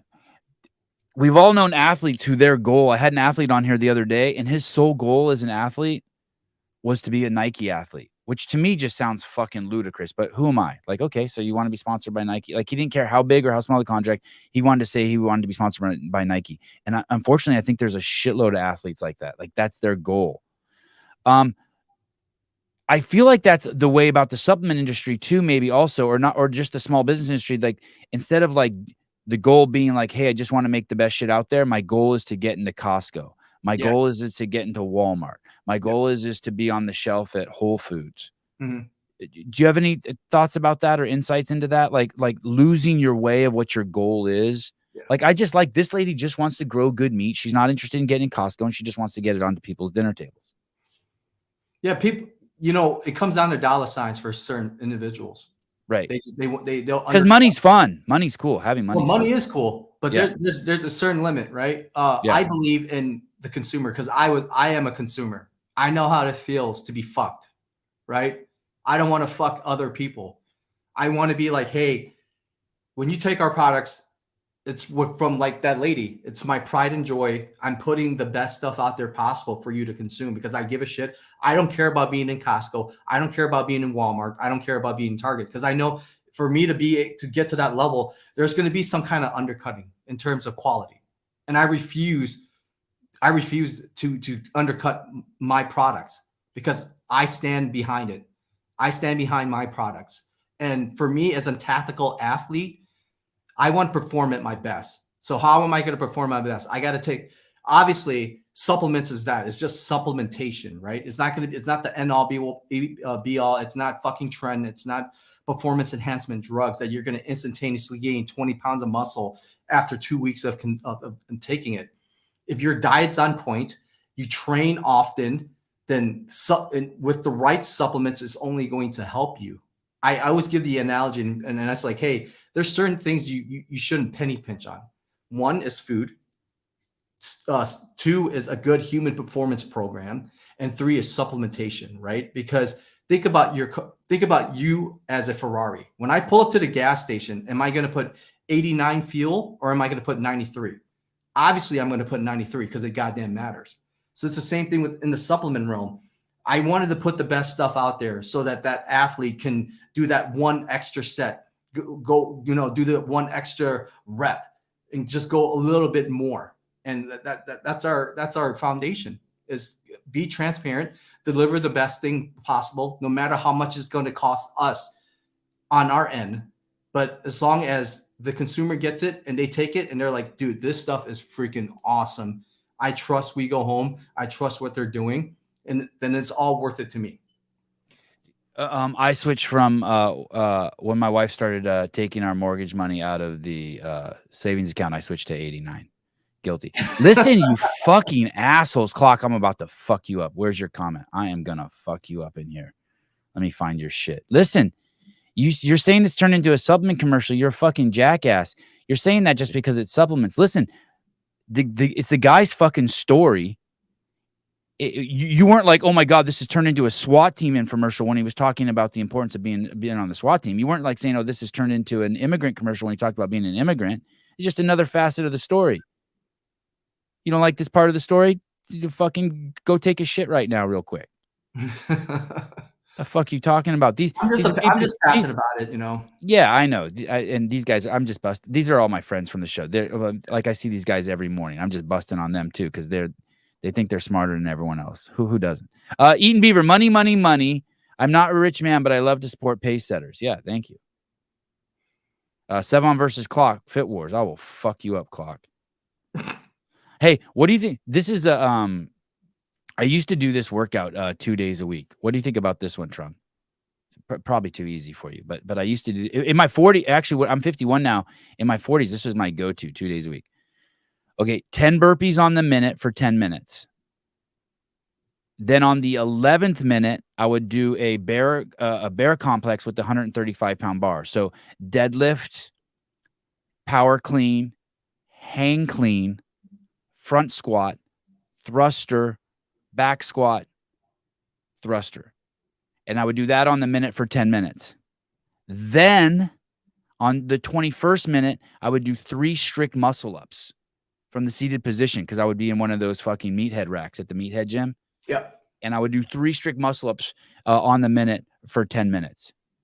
So it's like a 30-minute workout. You kind of get your heartbeat up really fucking crazy in that first, 10 minutes, not too crazy, but up. And then you do a little heavy lifting, and then you're kind of like, okay, I get to sit down. But halfway through those muscle ups, you're hating life. Oh yeah. No, that's great. I mean, you're hitting it all. Compound lifting, you're working your cardio, and you're doing calisthenics. So I think that's an awesome workout. Plus, especially for those who are like time restricted, that 30-minute, you can crush it. So that's good. And those burpees will get you just like all warmed up for that the rest of that asshole shit. And then you get to kind of calm down a little bit with the muscle ups. And to be completely honest, I'd say 50% of the time, in the 9th or 10th set, I wouldn't be able to do I would only be able to do like 2 muscle ups. But still, I mean, it was cool. Yeah, I think as long as you challenge yourself physically, mentally, it's a great day. What do you have a favorite workout? Do you have like, okay, this is my go-to workout? Maybe not even favorite, but this is like your fallback workout. I do have a favorite workout. I like doing the Murph. No shit. Yeah. I like the way you call it the Murph too. The Murph. I fucking love it because it's you're suffering and it's great. You really you really know who you are in those moments when you're like, how far can you push yourself, right? I mean, I put on a 20-pound vest. You always do it with the vest? That was going to be my question. You always do it with the vest? Yes. I do it the way Lieutenant Murphy intended it to be. And let me tell you something. Yeah. I know the CrossFit Games, they did it like the Murph contest, and they have these CrossFitters do the pull-ups, kipping. It's 100 pull-ups, not kipping pull-ups. So I always have a running joke like they're still doing the Murph right now because none of those pull-ups counts. As a hardcore CrossFitter, I don't really do kipping pull-ups. I'm not a fan of the kipping pull-up. I'm okay with other people doing it, but I don't fuck with that. I do a little bit of a gymnastics kip though. You know what I mean? Like kind of get a little elasticity in the lat and then come back. But I don't do any of the butterfly movement or whatever they call it. Yeah, I don't do that. My wife does that. Looks cool. But how often do you think you do Murph? Man, I try to knock it out at least once a month. Holy shit, dude. I pick a day and I do Murph as my calisthenic workout. Yeah, I enjoy it. I really do. I really enjoy the suffering. It's my time to think. It's introducing myself to myself. Like, who are you as a person? Can you go a minute faster or not even a minute faster? Can you do 10 seconds faster from the last time you did it? And that's how I challenge myself. And I just use that challenge and I ingrained, and that's just like, I take that and I just apply it in my daily life. If I'm able to do this and if I'm able to push myself to this threshold where my body, my mind is screaming fucking quit, then everything else is easy. I just take that and I apply to my daily life. And you do the mile, 100, 200, 300? Just yes, and I don't break it up. I do it the way it is. I do the 100 pull-ups first, and I do the 200 push-ups, and I do the 300 air squats, and I go right back into the mile run. I've never done Murph with the vest. I'm fucking terrified of the vest. Do it once. I'm terrified of the vest. Do it once. Holy you don't even have to start at anything heavy. You don't have to do a 20-pound vest. You could do a 14-pound. Yeah, I have a 4-pound vest. Hey, start with something. Build that my kids use. When you travel, what is there a go-to piece of gym equipment you take? Like, would you always take a jump rope? You travel with a jump rope or anything you travel with? My TRX. You do? Okay. And that's for and where will you hang it? Just on a tree out in front of the hotel or just anywhere? They got this little contraption. The TRX, they understand like a lot of people travel and hotel gyms suck ass. Yeah. So they got this little contraption that you can attach to the door. And you basically hook your TRX up to it and you could do your workout. Okay. I've never fucked with one of those. I kind of poo-pooed those. Maybe I shouldn't poo-poo them. No, it's actually really good. The TRX system is actually really good. But a lot of times here's the thing, like people make these skills. I go to the hotel. Oh, there's only a couple of dumbbells. I'm not going to have a good work. Bullshit. you can have a good workout. Yeah. I've done some crazy ass workouts with some 30-pound dumbbells. You know what I mean? And it's just if you want it or not, or you're just going to make excuses. So, Trung, do you have a incident in all your years in kind of being in the front line in all your jobs where you were the closest to dying? Have you ever had any like near death experiences where you're like, oh fuck, this is gonna be it? oh yeah, many. Yeah. Oh, yeah. Any that stand out that you'd be willing to share? Well, I could tell you when I joined the Ranger Regiment, it was during the peak of the war. So I went to war in 2004. I was in Mosul, Iraq, and we were placed there. When you send the Rangers, they don't go to a place that is nice and easy. They send you to the most shittiest motherfucking spot possible because we're there to kill, capture these high value targets, right? And at that time in Mosul, there was a lot of high value targets out there. There was making bombs, killing Marines and just the general army, and we were tasked to kill or capture them. So I remember one mission vividly that was pretty freaking crazy. So we went out there that night to try to capture this guy. So at the time, our tactics were different from now. And I'm not going to talk about the tactics that we use now, just for the safety of the boys. But back then, we used to do landing on the X, and landing on the X means if your house is right here, we are landing the helicopter. We're putting up the Humvees. We are landing right at the compound. So you hear us coming.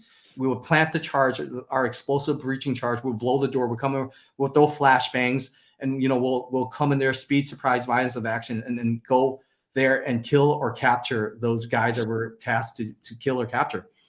And I remember vividly.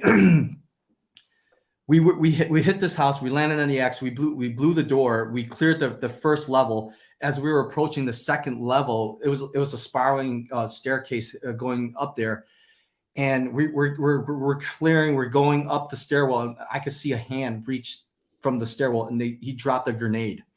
So this grenade landed on my buddy's foot, right? And he saw it. I was like grenade.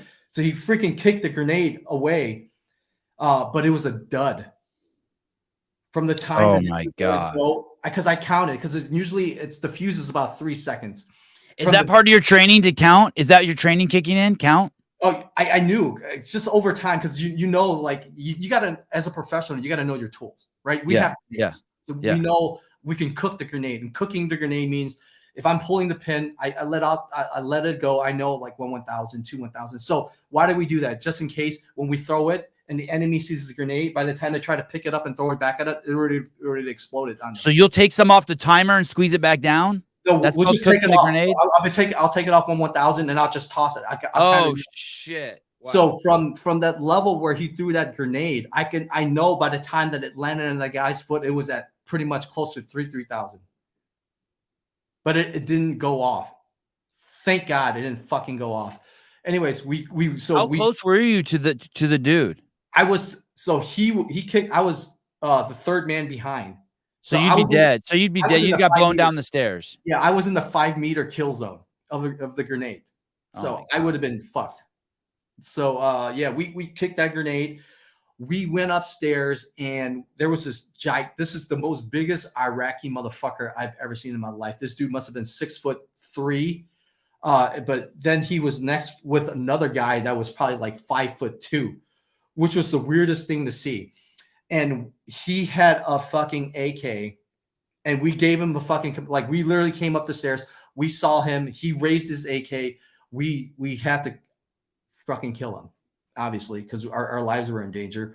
So we smoked him, and we took the other guy into custody because he didn't have anything. And we're professionals. We're not just going to kill people just to kill people, right? So that guy got lucky that the stray bullet didn't hit him, the little midget dude. There wouldn't be any stray bullets. And you know why? Because we fire so many fucking thousands of rounds downrange in stateside during training. We are accurate as shit. So our rounds, when we are in that close quarter battle like that, we are accurate. I mean, we train in hostage rescue where we'll take headshots, like accurate headshots. So all those rounds are accurate. We're not going to just spray and pray like the movies. You know, it's like it's very accurate. And how anyway, close is the guy to you when he gets shot? 5 feet away. Oh shit. Okay. You know what I mean? So it's close, up close and personal. So we took the dude into custody, and when we were out there, there was this car circling around the block continuously, and then one of the 160th pilots in the air, because we had airships up here. And if you guys don't know what 160th is, it's the Special Operations Aviation Team unit, which is like the cream of the crop pilots in the United States Army. They fly every special operation units you can imagine, and they will land you literally in between buildings. Like they are that good. They fly, so they clock in so many hours underneath night vision that they clock in more hours under night vision than airline pilots fly during their training. That's how well trained these night stalkers are. So anyways, the night stalkers are in the air, and they were like, hey, this freaking car keeps going in on circles. It's very unusual at that time. So we got the green light by the command to take them out. So one of our snipers jumped on top of the striker unit and shot the dude in the head. Who was circling the building? Did he end up being a bad guy? Do you even have time to invest? Yeah. He ended up being a bad guy. So they killed him, and then we sped off. But yeah, that's one. I had so many close calls, but that was one of the most close calls ever. It's like one of those things like, fuck, you know, that feeling where I can't do anything. Like it's like when you saw that grenade drop by your friend's foot, and you're just like, oh shit, you know, it was insane. How many dud grenades have you seen in your service? That was just one. That's the only dud, was the one that was thrown at you. One Yes. dud. Yes. You never threw a dud. No. In training, I never threw a dud. We've taken grenades that we had to dispose of, and it went off in the field. We threw it in the open field just to get rid of them. Yeah. And it went off. And that one, God was watching over. Somebody was watching over us, because that thing did not go off. And then on the ride home, are you guys talking about that? Yeah, and we're joking about it, obviously, because we're a bunch of fucking dudes. You're like, oh my God, did you see that grenade? That shit would have fucking killed us. But that's how we cope with like stress. You know, it's not like we're maniacs. Like, you know, we laugh about it. We try to cope with making a joke out of it. But right down the side, you know that pucker factor, man. I'll tell you that. You lost 2 friends in the war. I did. Close friends. Yes. Is that the reason why you eventually get out? One of the reasons. Definitely one of the reasons why I chose to get out. I told you, war affects everybody differently, and it affected me. You know, and those guys were the epitome of an Army Ranger. I mean, cream of the crop, and they both got killed in the same room. You know, they entered that room, and there was a dude hiding behind multiple mattresses, and all he did was spray and prayed. He pulled that fucking AK out of that mattress, and he just started spraying towards the doorway, and he shot both of them. One of them got hit on the side of the ribs, hit him right in the heart. He collapsed and died, and the other one died on the helicopter on the way to the being medevaced out. He got shot too. So were you there for that? Were you there for that? It's just fucked up. It was fucked up. It was chaotic. It affected me greatly. So at that time, we didn't lose anybody, you know. And these guys who got killed had like 6 tours underneath their belt already, 3 Afghanistan, 3 Iraq, and you know, and one of them was planning on getting out that year. And it was a week away from his birthday when he got killed. So it was a big, devastated blow to our platoon, for sure. When you go back, do you have to go back to work the next day? Oh, it's like, do you have any time to process that, or it's just, hey guys, go to sleep and we'll be getting back to work tomorrow? You know, we got a couple of days to deal with it, but dude. It's part of the job, unfortunately, right? We're professionals. We cope with it the best way we can, but we know we have missions that we have to accomplish. We have to go out there and continue to do our fucking job. And we did. Do you think that puts fuel on the fire for you for kind of like seizing the day? Like, okay, these two great men in my life lost their lives, and I better not waste a second. Absolutely. That's why I'm here today, and what I'm doing and what I'm doing is all thanks to them. You know, one of them, Ricardo Barraza, was 24 years old. Looked up to him so much.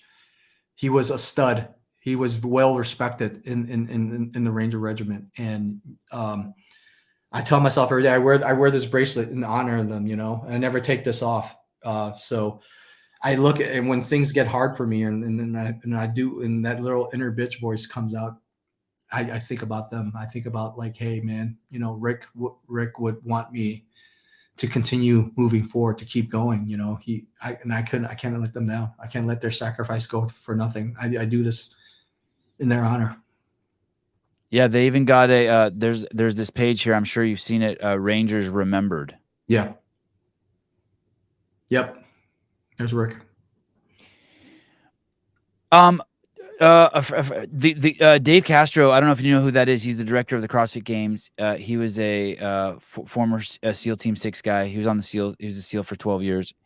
He recently went on a podcast with another SEAL, and he was saying that, I don't want to put words in his mouth, but when he got in, it was before 9/11, and he was, I think, expressing admiration for the guys who got in after 9/11. But and I'd never heard that before, kind of that comparison. He was just acknowledging that, like, hey, dude, there's motherfuckers who like saw this fucking Trade Center go down and we're like, I'm going to fight. He goes, that's a special dude. Did you notice any? I'm not trying to put the dudes down who obviously got in before, but was there a different breed of cat that was in your class because you guys got in to be like, okay, we're gonna bring the fight to these fuckers? I mean, the guys who were in before, I mean, by the time I got to the Ranger Regiment, you know, they already had like multiple tours underneath their belt. But yeah, I mean, the guys who were in my class during boot camp, you can tell like a lot of them were affected by 9/11, you know, me being one of them. I saw those towers going down, and I was like, fuck this, you know, I'm going to fight for my country. You know, I'm going to fight for this country that's given me the opportunities that it's given me. And I tell people, it's like, at that time I was already 18, and my mom was a typical Asian mom. She wanted me to be like a pharmacist, a lawyer, or something like that, something, you know, typical Asian mom for their kid. But I snuck away to the recruiter and I signed the contract underneath, behind her back. And I didn't tell her until a month before I went to boot camp. You know, I took her to a restaurant with my girlfriend at the time, and I was like, "Hey, mom, I got to tell you something." And you know, she looked at my girlfriend. She's like, "What? She's pregnant?" I'm like, "No." I'm like, "It's worse.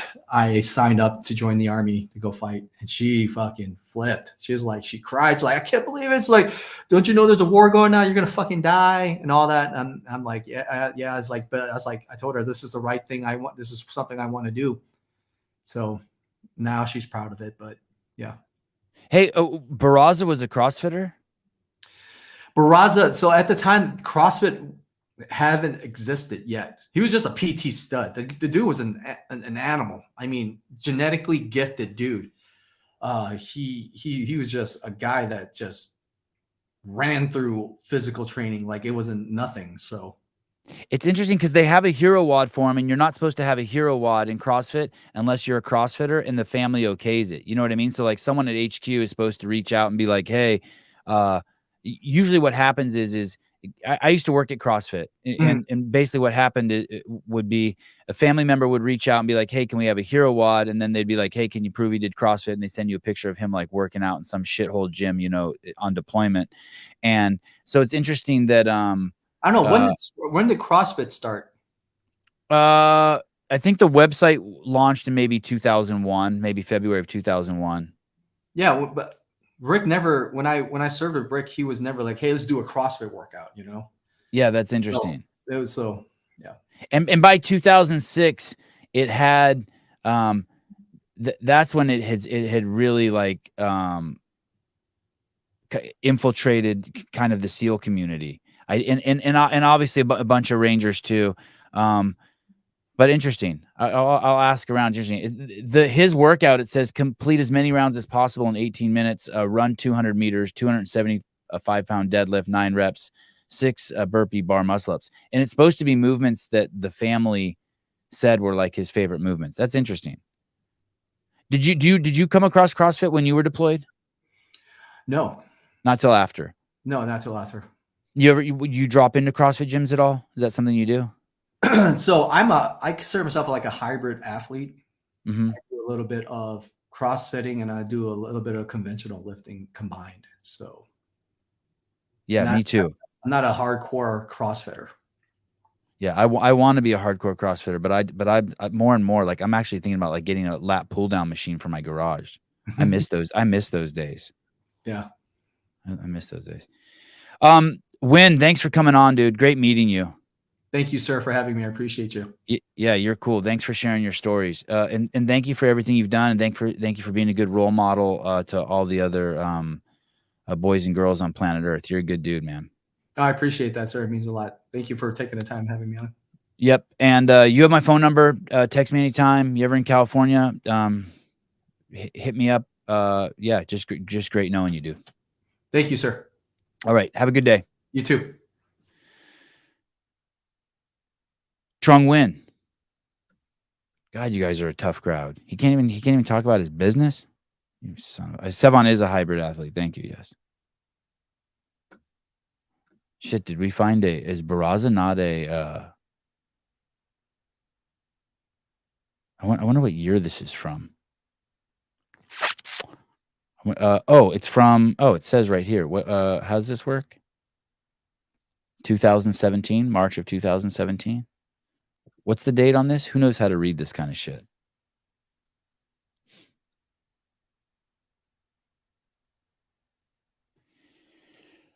March 3rd, 2017. What's the 1 mean? Oh, 13th of March, 2017. Is that what it is?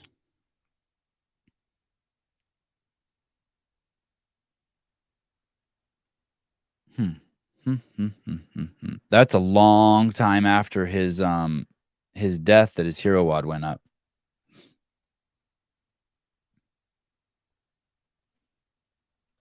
Yeah, so you guys heard my go-to workout in my 40s. I started messing around with it again. Oh, thank you, Chase. I started messing around with it again yesterday. Yesterday, I did a bar complex on the minute with 95 pounds for 10 minutes, and then I also, instead of doing 30 muscle ups in 10 minutes, I did 3 negatives on the minute for 10 minutes. I ran a mile in the air runner yesterday too, cold, for my second workout of the day. 7:52. I tried to keep like a 7:47 pace, and then when I was done, it said 7:52. Oh, shut it. Just shut the fuck up, Dan. Just put a big fat cock in your mouth and gag on it. Thank you. And send me a photo, by the way.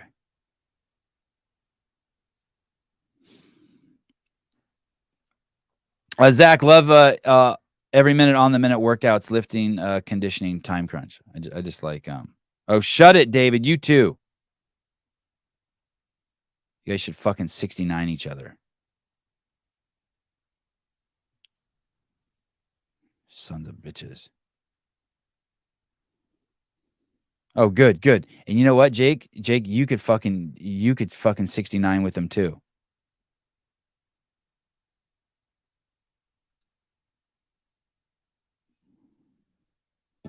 Oh, shut it. You too, Robbie. There you go. A 4-way 69er. I make myself vulnerable to you guys, and you guys make fun of me. Fuck off.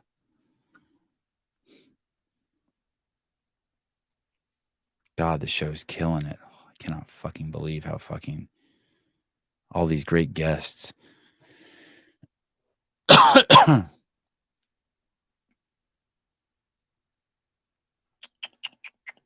2 more days. 2 more days. I have too much shit on my plate. I'm stressed out. 2 more days, and I have to go to. I'm going to Athena's Scaled Nation seminar. I just wish it would come. I just need to drive there, get out of my car, get out all my equipment, and just start working. I'm stressed out that I don't do well with things on the calendar. I'm horrible with things on the calendar.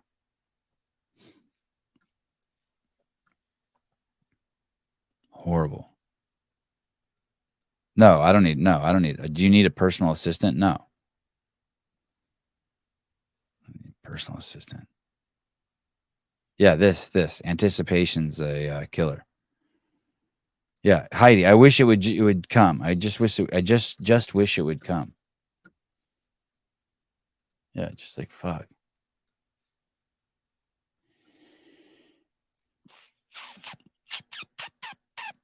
Before I ever heard the word like privilege, you know how that's like one of the fucking woke talking points that's supposed to have some sort of emotional appeal for people. Before I ever heard that term like used by those fucking ding-dongs, those idiots, I was taking a sociology class. It was like Sociology 150 at UC Santa Barbara. It was a Black America or something. I was a Black Studies major there. I went to UC Santa Barbara as a Black Studies major. And I remember being in the class.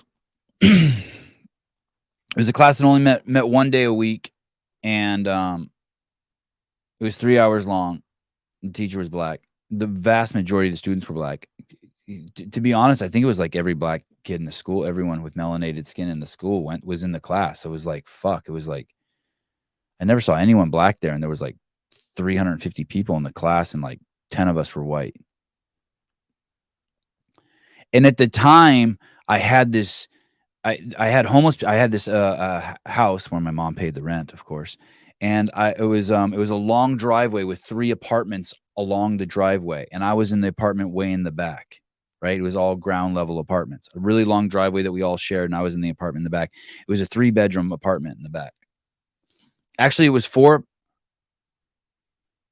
Oh, maybe it was only 2 apartments. It was 2 apartments, 3-bedroom in the front, 3-bedroom in the back. That's what it was. Like, so 2 houses on the same property that shared a long driveway. And in the back, I had a backyard. And I don't know, there were at any time there were between 5 and 20 homeless people there. And I had couches on the driveway and couches in the backyard and tents set up and all the shit. I had a bedroom, of course. I was a king.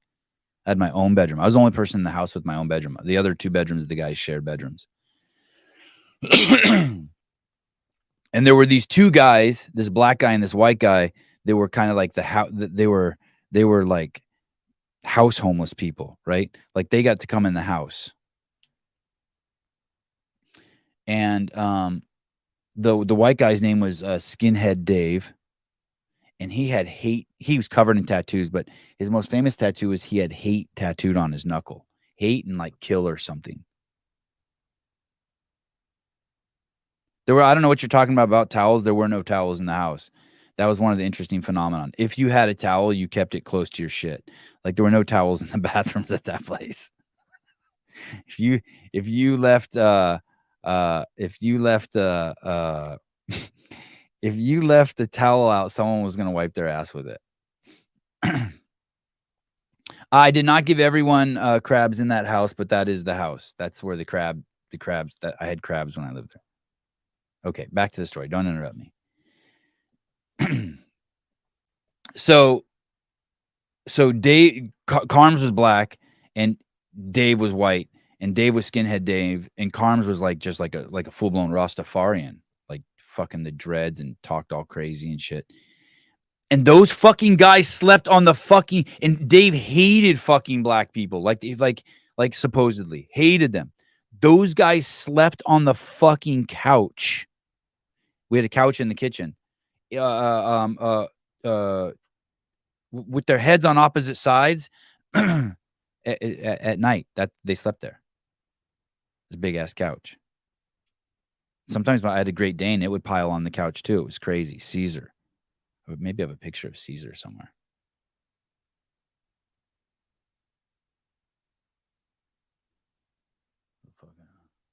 I know I have a picture of Caesar somewhere in here.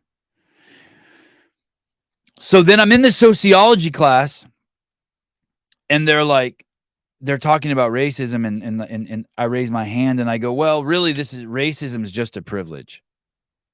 And fuck, that didn't go over well. And they're like, the professor's like, this dude, in hindsight, now that I think about it, he looked like Lori Lightfoot, but as a dude, he was fucking hideous looking man. And I said, and he goes, well, what do you mean by that? And I said, I got a fucking skinhead and a black dude to sleep on my fucking couch. And because the priority is shelter and food, they don't have time for fucking racism. They go forage food at the church. They bring it back to the house together. They're both allowed to sleep inside. If they fucking behave, they sleep inside. They don't leave their needles out and shit. I go, they don't have the privilege. They don't have the fucking luxury to worry about fucking racism. And I was, and my wife reminded me, and of course I fucking got booed out of the class. I had to leave the class. I wasn't allowed to finish the class. I got fucking tossed out of there. Not really tossed out of there. To be even more honest, I became too intimidated by the class. I was fucking hated. Like that, no one wanted to admit that the racism was a fucking privilege of excess. So I was I was too scared. I left. Shocker that I was too scared. Yeah, I'm a pussy. I've never been. I can be intimidated. It's fine. I'll admit it. So, I shouldn't tell you guys that shit because some of you assholes will throw that in my face later. So I think here's the irony. All those fucking people out there that talk about privilege, the irony, and my wife pointed this out to me yesterday because she was reminding me of when I said that in that class. Just told a whole bunch of class full of fucking black people and social justice warriors that fucking you're privileged to take this class and to even fucking entertain the idea of racism.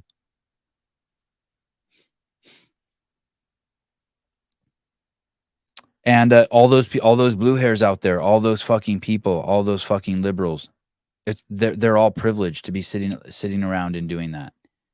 If you're raising fucking 3 kids the way you're supposed to raise them, hey, I put my penis in this woman, I ejaculated in her, she fucking birthed a baby, and now I'm going to take responsibility and raise it.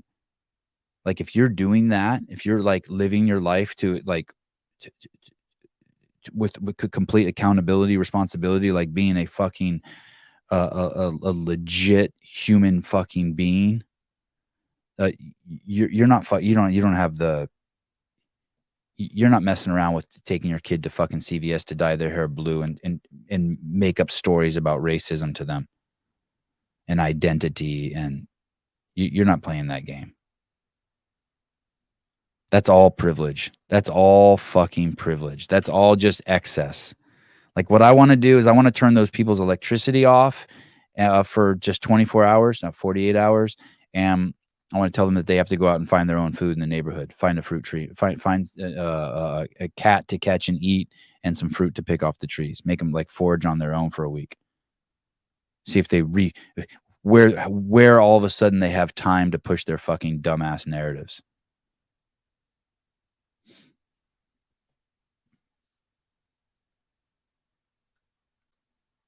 What was crazy is Eric Weiss, Skinhead Dave sounds like a big spoon.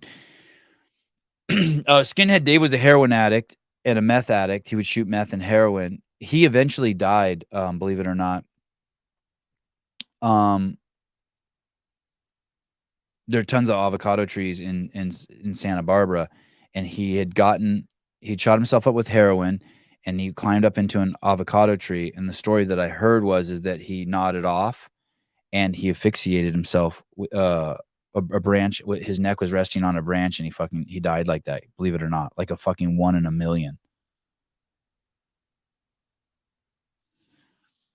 And Carms, the black Rastafarian dude, his drug was alcohol. He was always fucking drunk. He was a cool drunk. He was cool sober. He was actually, Skinhead Dave was kind of a dick. Carms was cool as shit. Go figure. The Rastafarian guy was cool. The fucking skinhead was a dick. But I liked both of them. They added value to my life. I think Carms might still be alive.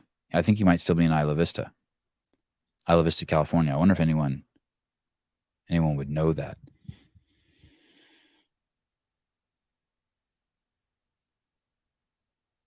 Turntable, my skinhead friends are both dead now too. Yeah, I think that's a bad course. The skinhead route's not good. I don't think it probably has a lower life expectancy than most demographics. It's not funny. But those people are all the privileged. That's the privileged class. All the people who are talking about privilege and all that, and the racism, and all those kids going to university. That's all the privileged class. Those are the privileged class. I'm so sick and tired of people calling rich people the elites too.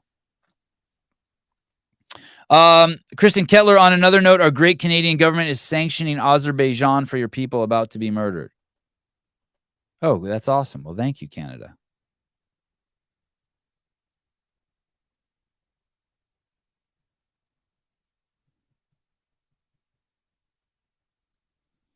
Jake Chapman. God, that picture is gross. Change that picture, dude. A kid in my old town dies from burns after he fell asleep in a bath with hot water tap on.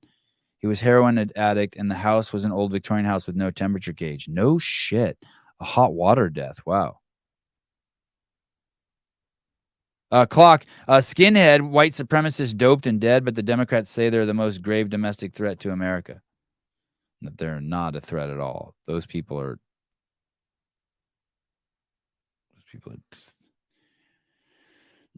Yesterday's guest, Mary Heffernan, mentioned what did she call that? And she mentioned a Ballerina Farms. Was that what it is? Ballerina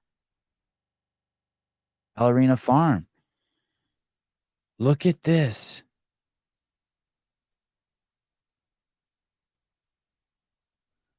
Wow. This is crazy. Ballerina Farm is a farm similar to Mary Heffernan's. I guess this lady reached out to Mary Heffernan and said, hey, we want to start a farm just like yours. She's mothering 7 littles. She has 7 kids. She was Miss America in 2023. What? Miss America has 7 kids? Miss America from 2023 has 7 kids? Let me see those kids. There's no fucking way you have 7 kids.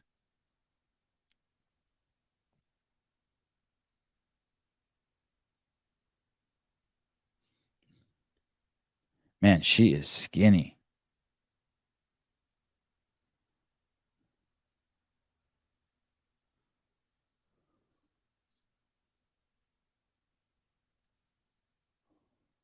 Farm life, damn. Okay, well, I guess that makes sense why she has she looks beautiful here. Look at that picture. My goodness. Utah is a wonderful entrepreneurial community. Pleased to be counted with Utah's 40 business leaders under 40 years old this year. That shit's dumb. Great picture though. 2, 4, 6. There's 6 kids, 7 kids. How the fuck does she have 7 kids? Oh my goodness.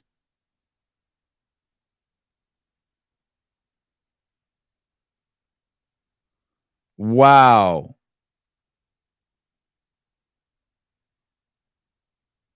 Unbelievable. Wow.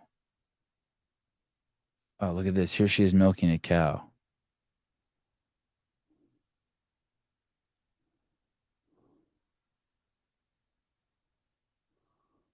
I want to see someone drink. Oh, does she drink it?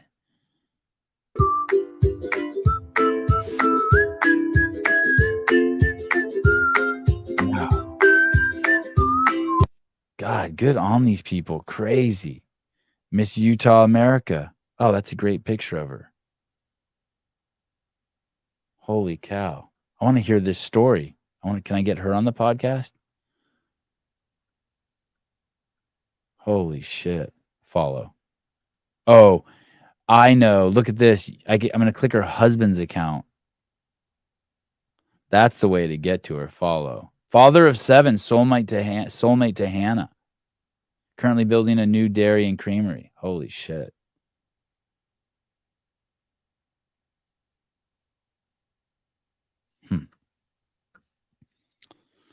Colt Mertens is going to be the fittest guy who raises pigs in the world, and she's the most beautiful.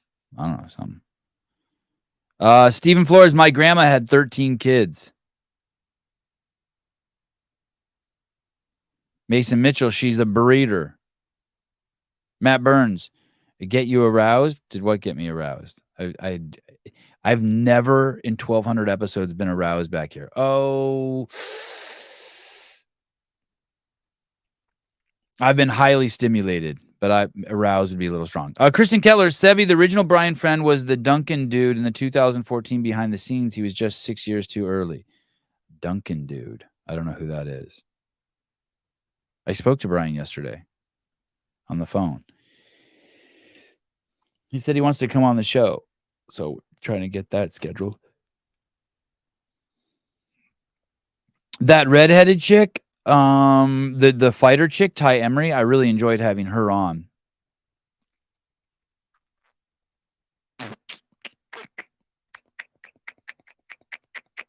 Oh, yeah. What about that hippie chick that called in? Yeah, she was awesome.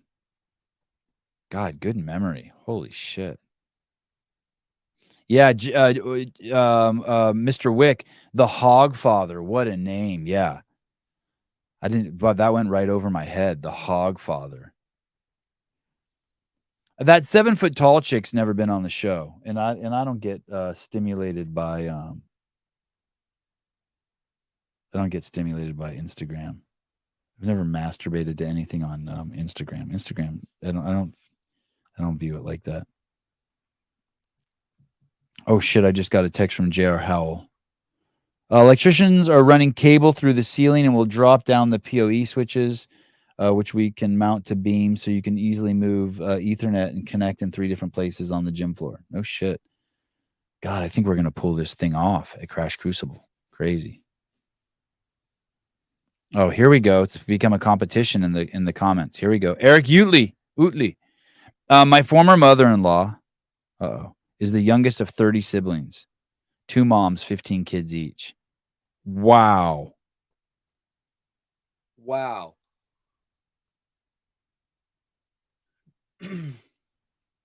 It would be an incredible life to have like 3 wives and just keep them all pregnant for like 15 years and have like 45 kids and just live in a castle. I could so do that. I mean, I'm happy with the life I have. One of my foam things is falling off the ceiling. You know what I need? I'm going to get a camera that's just like on a that I can just pick up and hold with my hand, like a little webcam, and I can show you the rest of the studio. I can show you what I'm looking at. Wouldn't that be cool? Just point at stuff.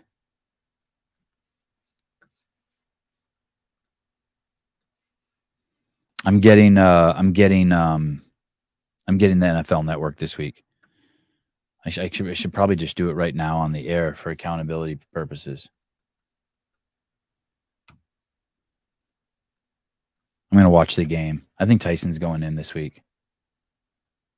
I really do. Let's see. I'm going to type in his name. What's his name? Tyson Bagent. Then I'm going to hit news. Tyson Bagent time 2 days ago. Former Super Bowl champ says yes. Green Bay Packer rival fans and media calls for Tyson Bagent to start 1 day ago. Former NFL coach says it's time to bench Justin Fields 2 days ago. O.J. Simpson, Justin Fields' days as Chicago Bears starting QB are numbered 1 day ago.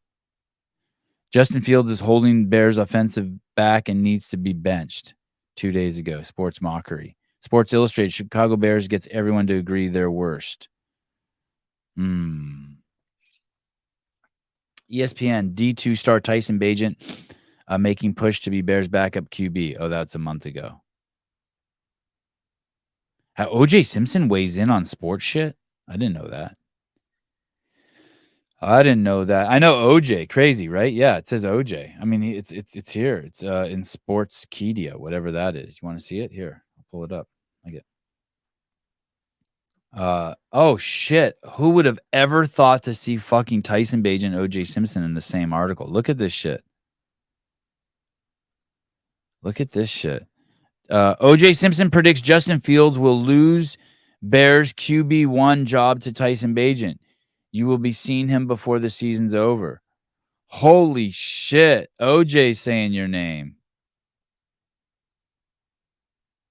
How weird is it that guy killed a couple people and he just got away with it?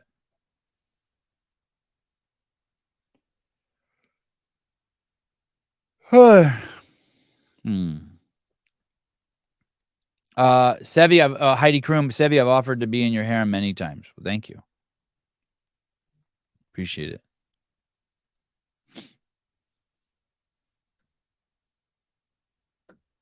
Yeah, he might stab you, OJ. Yeah. Cave Dastra, OJ Simpson knows about getting rid of starters.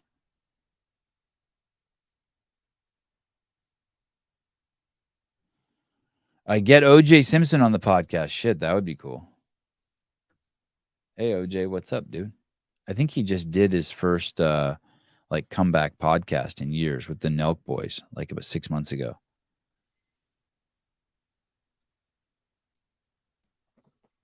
No, Eric Wise. Did you see what Eric Wise writes? Sevi, did you see what London Breed, mayor of San Francisco, is requiring for homeless in San Francisco? No, but I fucking love it. Let's see that shit. London Breed, homeless. This is going to be great. I already know it. Oh, shit. Oh, shit. Democrat San Francisco mayor announces plan to require drug testing treatment to receive homeless services. Hey, didn't we talk about this like fucking 6 months ago or 8 months ago? Drug testing services. Hey, dude, not one fucking homeless person can pass the drug test.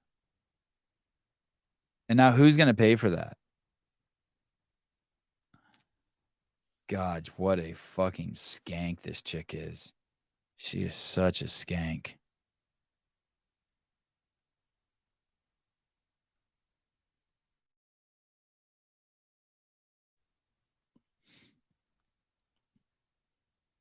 You're telling me it's not okay for fucking to unleash hundreds of garbage men and garbage trucks on the city of San Francisco with armed guards everywhere and just start picking all this shit up and throwing it in the back of garbage trucks? You're telling me it's okay for me to have to jump through all the hoops to start a small business in San Francisco, and then someone can set a tent up in front of my business? Are you out of your fucking mind? How does that make any fucking sense? Why do I have to jump through all these fucking hoops? Why am I paying taxes if someone can just set up a fucking house in front of the doorway of my business?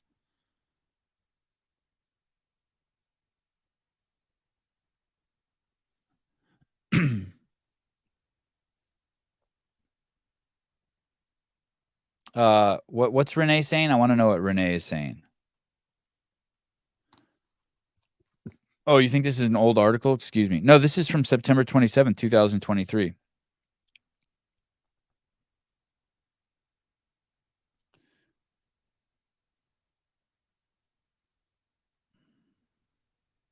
Renee K, humping a palm tree. Is it? But apparently they're trying to go after other filter companies that are similar. Better stock up. Filter. Oh, is this the Brita thing?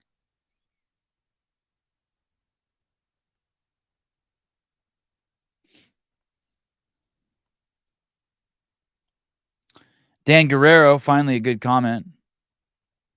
Asking a homeless person to take a drug test to qualify for help is the same as asking an obese person to do a muscle up before starting CrossFit.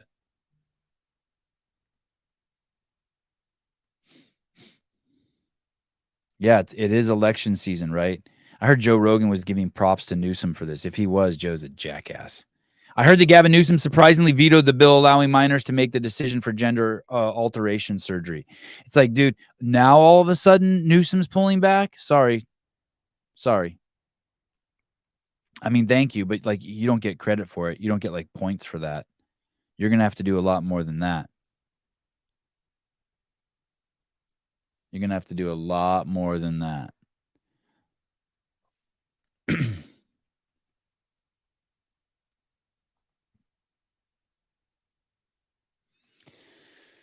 All right. 9 o'clock.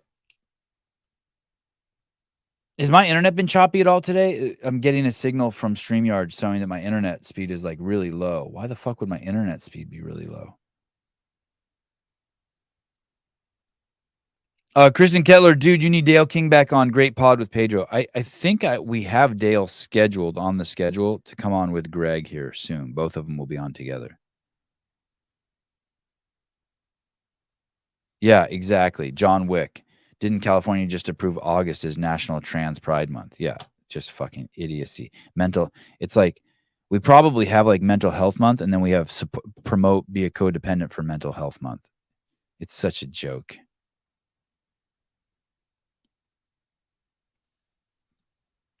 Karina Pace, hey, get this. I had a dream I had a knockdown, drag-out fight with a dwarf last night. It's from listening to your podcast while falling asleep. I'm a lover, not a fighter. What a wild dream. Oh, that's awesome. Wad Zombie, Newsom is requiring they quadruple the Section 8 housing in one of the nicest cities in our area. Also, we're requiring they put in homeless hotel in that same city. Yeah, it's all bullshit. Newsom is a dirtbag of the highest order. It's fucking crazy. Why would you tolerate that? Look at any city in California and look where the crime is. It's in the Section 8 housing areas, all of it. It's like it skyrockets in those areas. We have this one little Section 8 housing in Santa Cruz by my house, and it's like where all the fucking like crazy crimes are. You're grainy. How about now? I think I'm grainy just because of the way the lighting and the camera is, but am I blocky? And thank you for answering.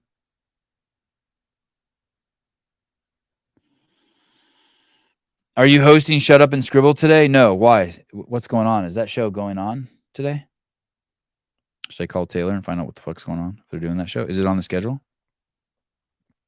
Oh, it is blocky? Okay, so something is wrong with my signal. That sucks. Karina Pace did win the fight. Okay, well, that's good. Let me see if I can find Taylor's number in here.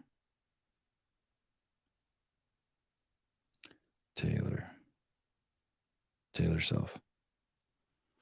Okay. Taylor's number is... Okay. All right.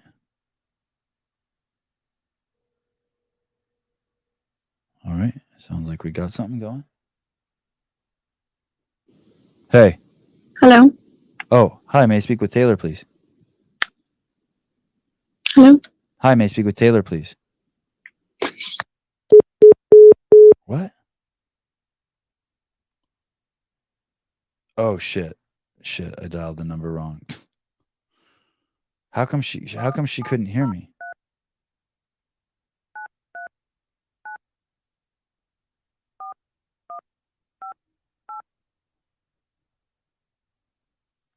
Didn't that sound like I was calling a foreign land for a second?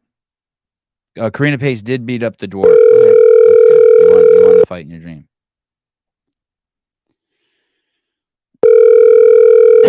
Give Taylor a break. He's a good dude in person. What do you mean? He's always a good dude. He's a good dude. He didn't need a break.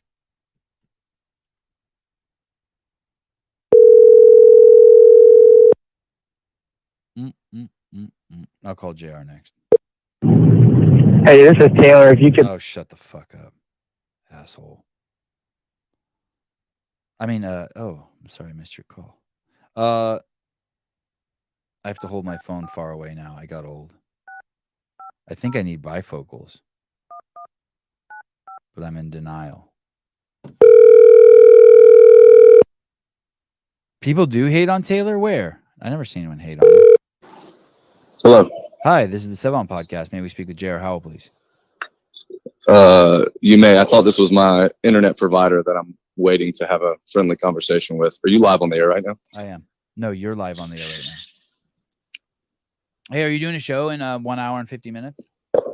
Yes, sir. All right, cool. Can you give us a hint on what the topic's going to be today?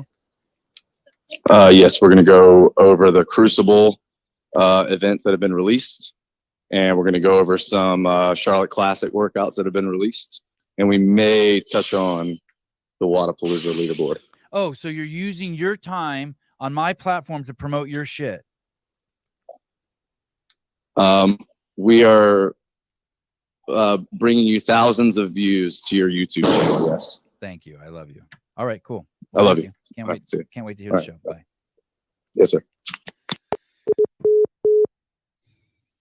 Yeah. The Crucible event does look dope. His gym is dope. I hope we can do it justice with our coverage. Oh, you can't see it? Really? Magnus Holmgren says, get it on the schedule. I can't see it upcoming live. No shit. Let me see.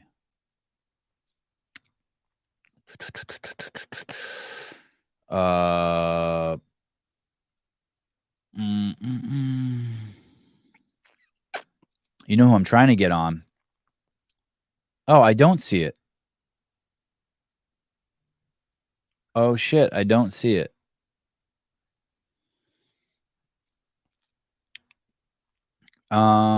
Hold on. Let me double check. Whoa. Yeah, that's not good. Thank you, guys. Thank you.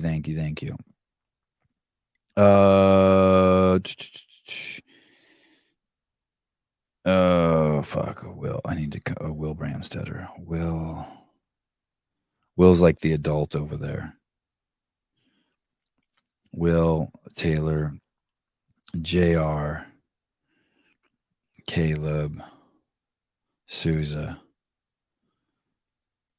Guys, I don't see the shut up and scribble show scheduled for today. Dipshits. No, I won't write that. That's not cool. I'm slipping. I don't do that shit. I don't have time for that shit. Oh, that's a great question. What does JR's wife look like? You should ask on the show. It rhymes with smoke show. It is smoke show. That anyone who ends up meeting JR's family, that's the first thing they report back to me. Have you ever seen his wife?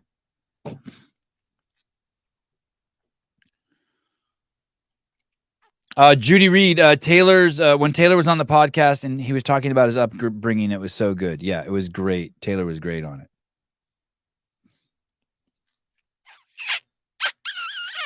All right. Horrible.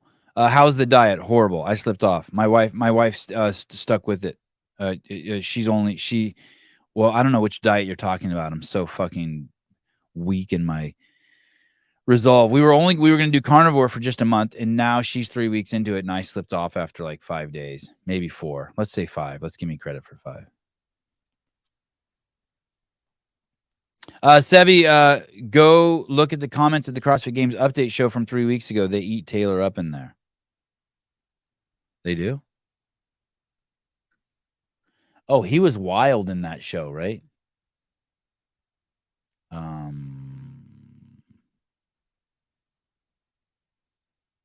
What's the date on it? I'll see if I can pull it up and read some. I see 13 days ago, shut up and scribble. Oh, CrossFit Games update show. Oh, okay, I see it. Okay. It's 12,000 views 2 weeks ago.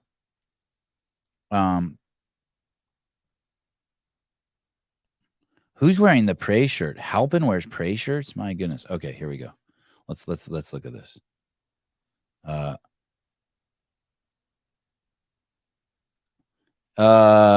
Sort by Newest. Okay.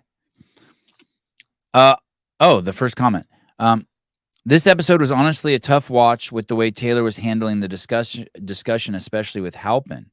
And I haven't had a hard time listening to an episode on this show before. Most of us probably enjoy a nuanced and respectful conversation about important topics, but this wasn't it, man. And I'm a regular listener. Taylor's always very nuanced when it comes to programming, but this was borderline bullying and mean-spirited. Even Sevan called him out about taking things out of context. I really wanted to hear Halpin's suggestions just to consider new perspectives on the sport, not listen to someone shout at him as soon as he opened his mouth. Taylor seems like a good dude and is obviously super passionate about the sport. I can't read this morning. But his handling of the discussion doesn't help anyone.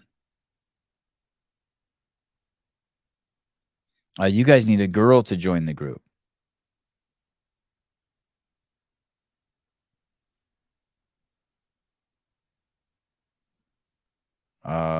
Taylor peaked in this episode. Halpin provides objective data. Taylor provides "you're wrong, that's dumb." There's some compliments on Taylor too, though. Taylor's the man.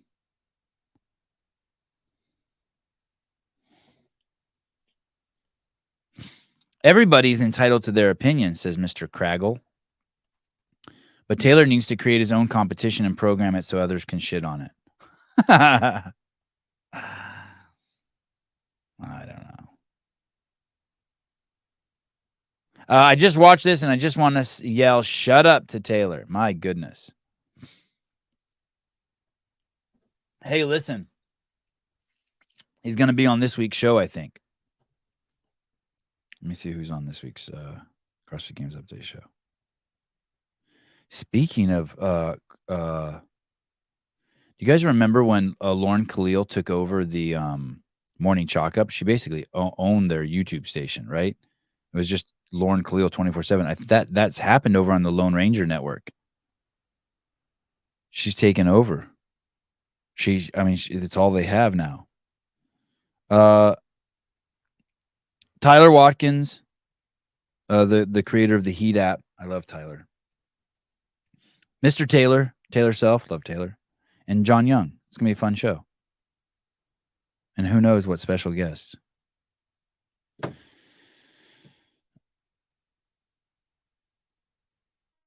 I thought he was wild too. I thought he was out of control too. I thought it was over the top too. But I don't hate him for it.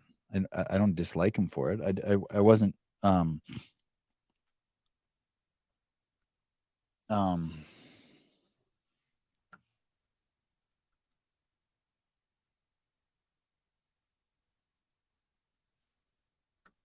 oh, wow. Dig up? Like out of the ground? How much is that? Fuck. Yeah, I was just having to deal with internet issues. Oh, God. The next 48 hours are so crazy for me. I'm so fucking stressed. If I told you what I was stressed about, you'd be like, God, you're a bitch, Sevi. My life is so easy.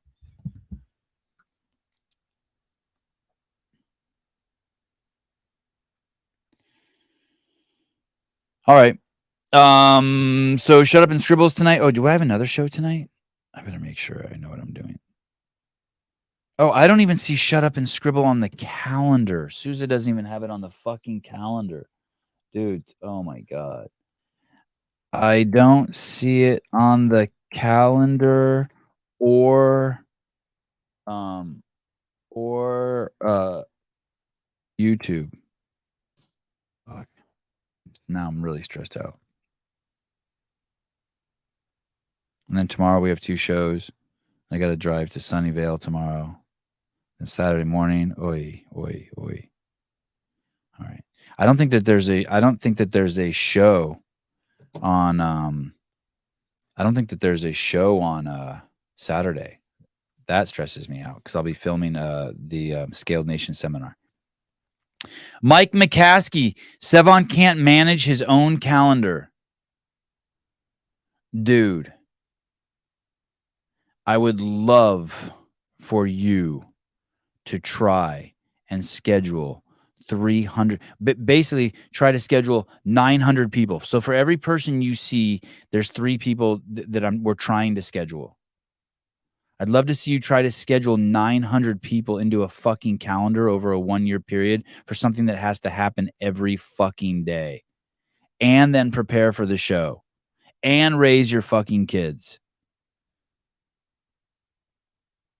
And talk on the phone to all your friends all day. You fucking have a phone addiction. Talking on the phone addiction. And listen to audiobooks. Manage my own fucking calendar. There'd be no fucking show if I didn't have someone fucking doing the scheduling and managing the calendar. That's like, I bet you Sousa spends 2 hours a day doing that. It's fucking nuts. People switching schedules, changing times. Fucking absolutely nuts. The calendar's a fucking chaos. Mike McCaskey says, I'm busy returning shopping carts. Hold on, I'm calling the cops on you. Yeah, there's this guy in my comments, Mike McCaskey. I've had it fucking up to here with him. Yeah, and don't forget all the times I have to bang your mom.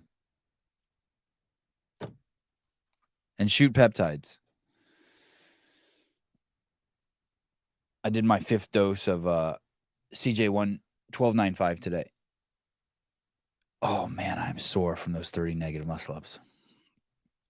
All right. Talk to you guys soon. Thanks for everything. Love you guys. Bye-bye.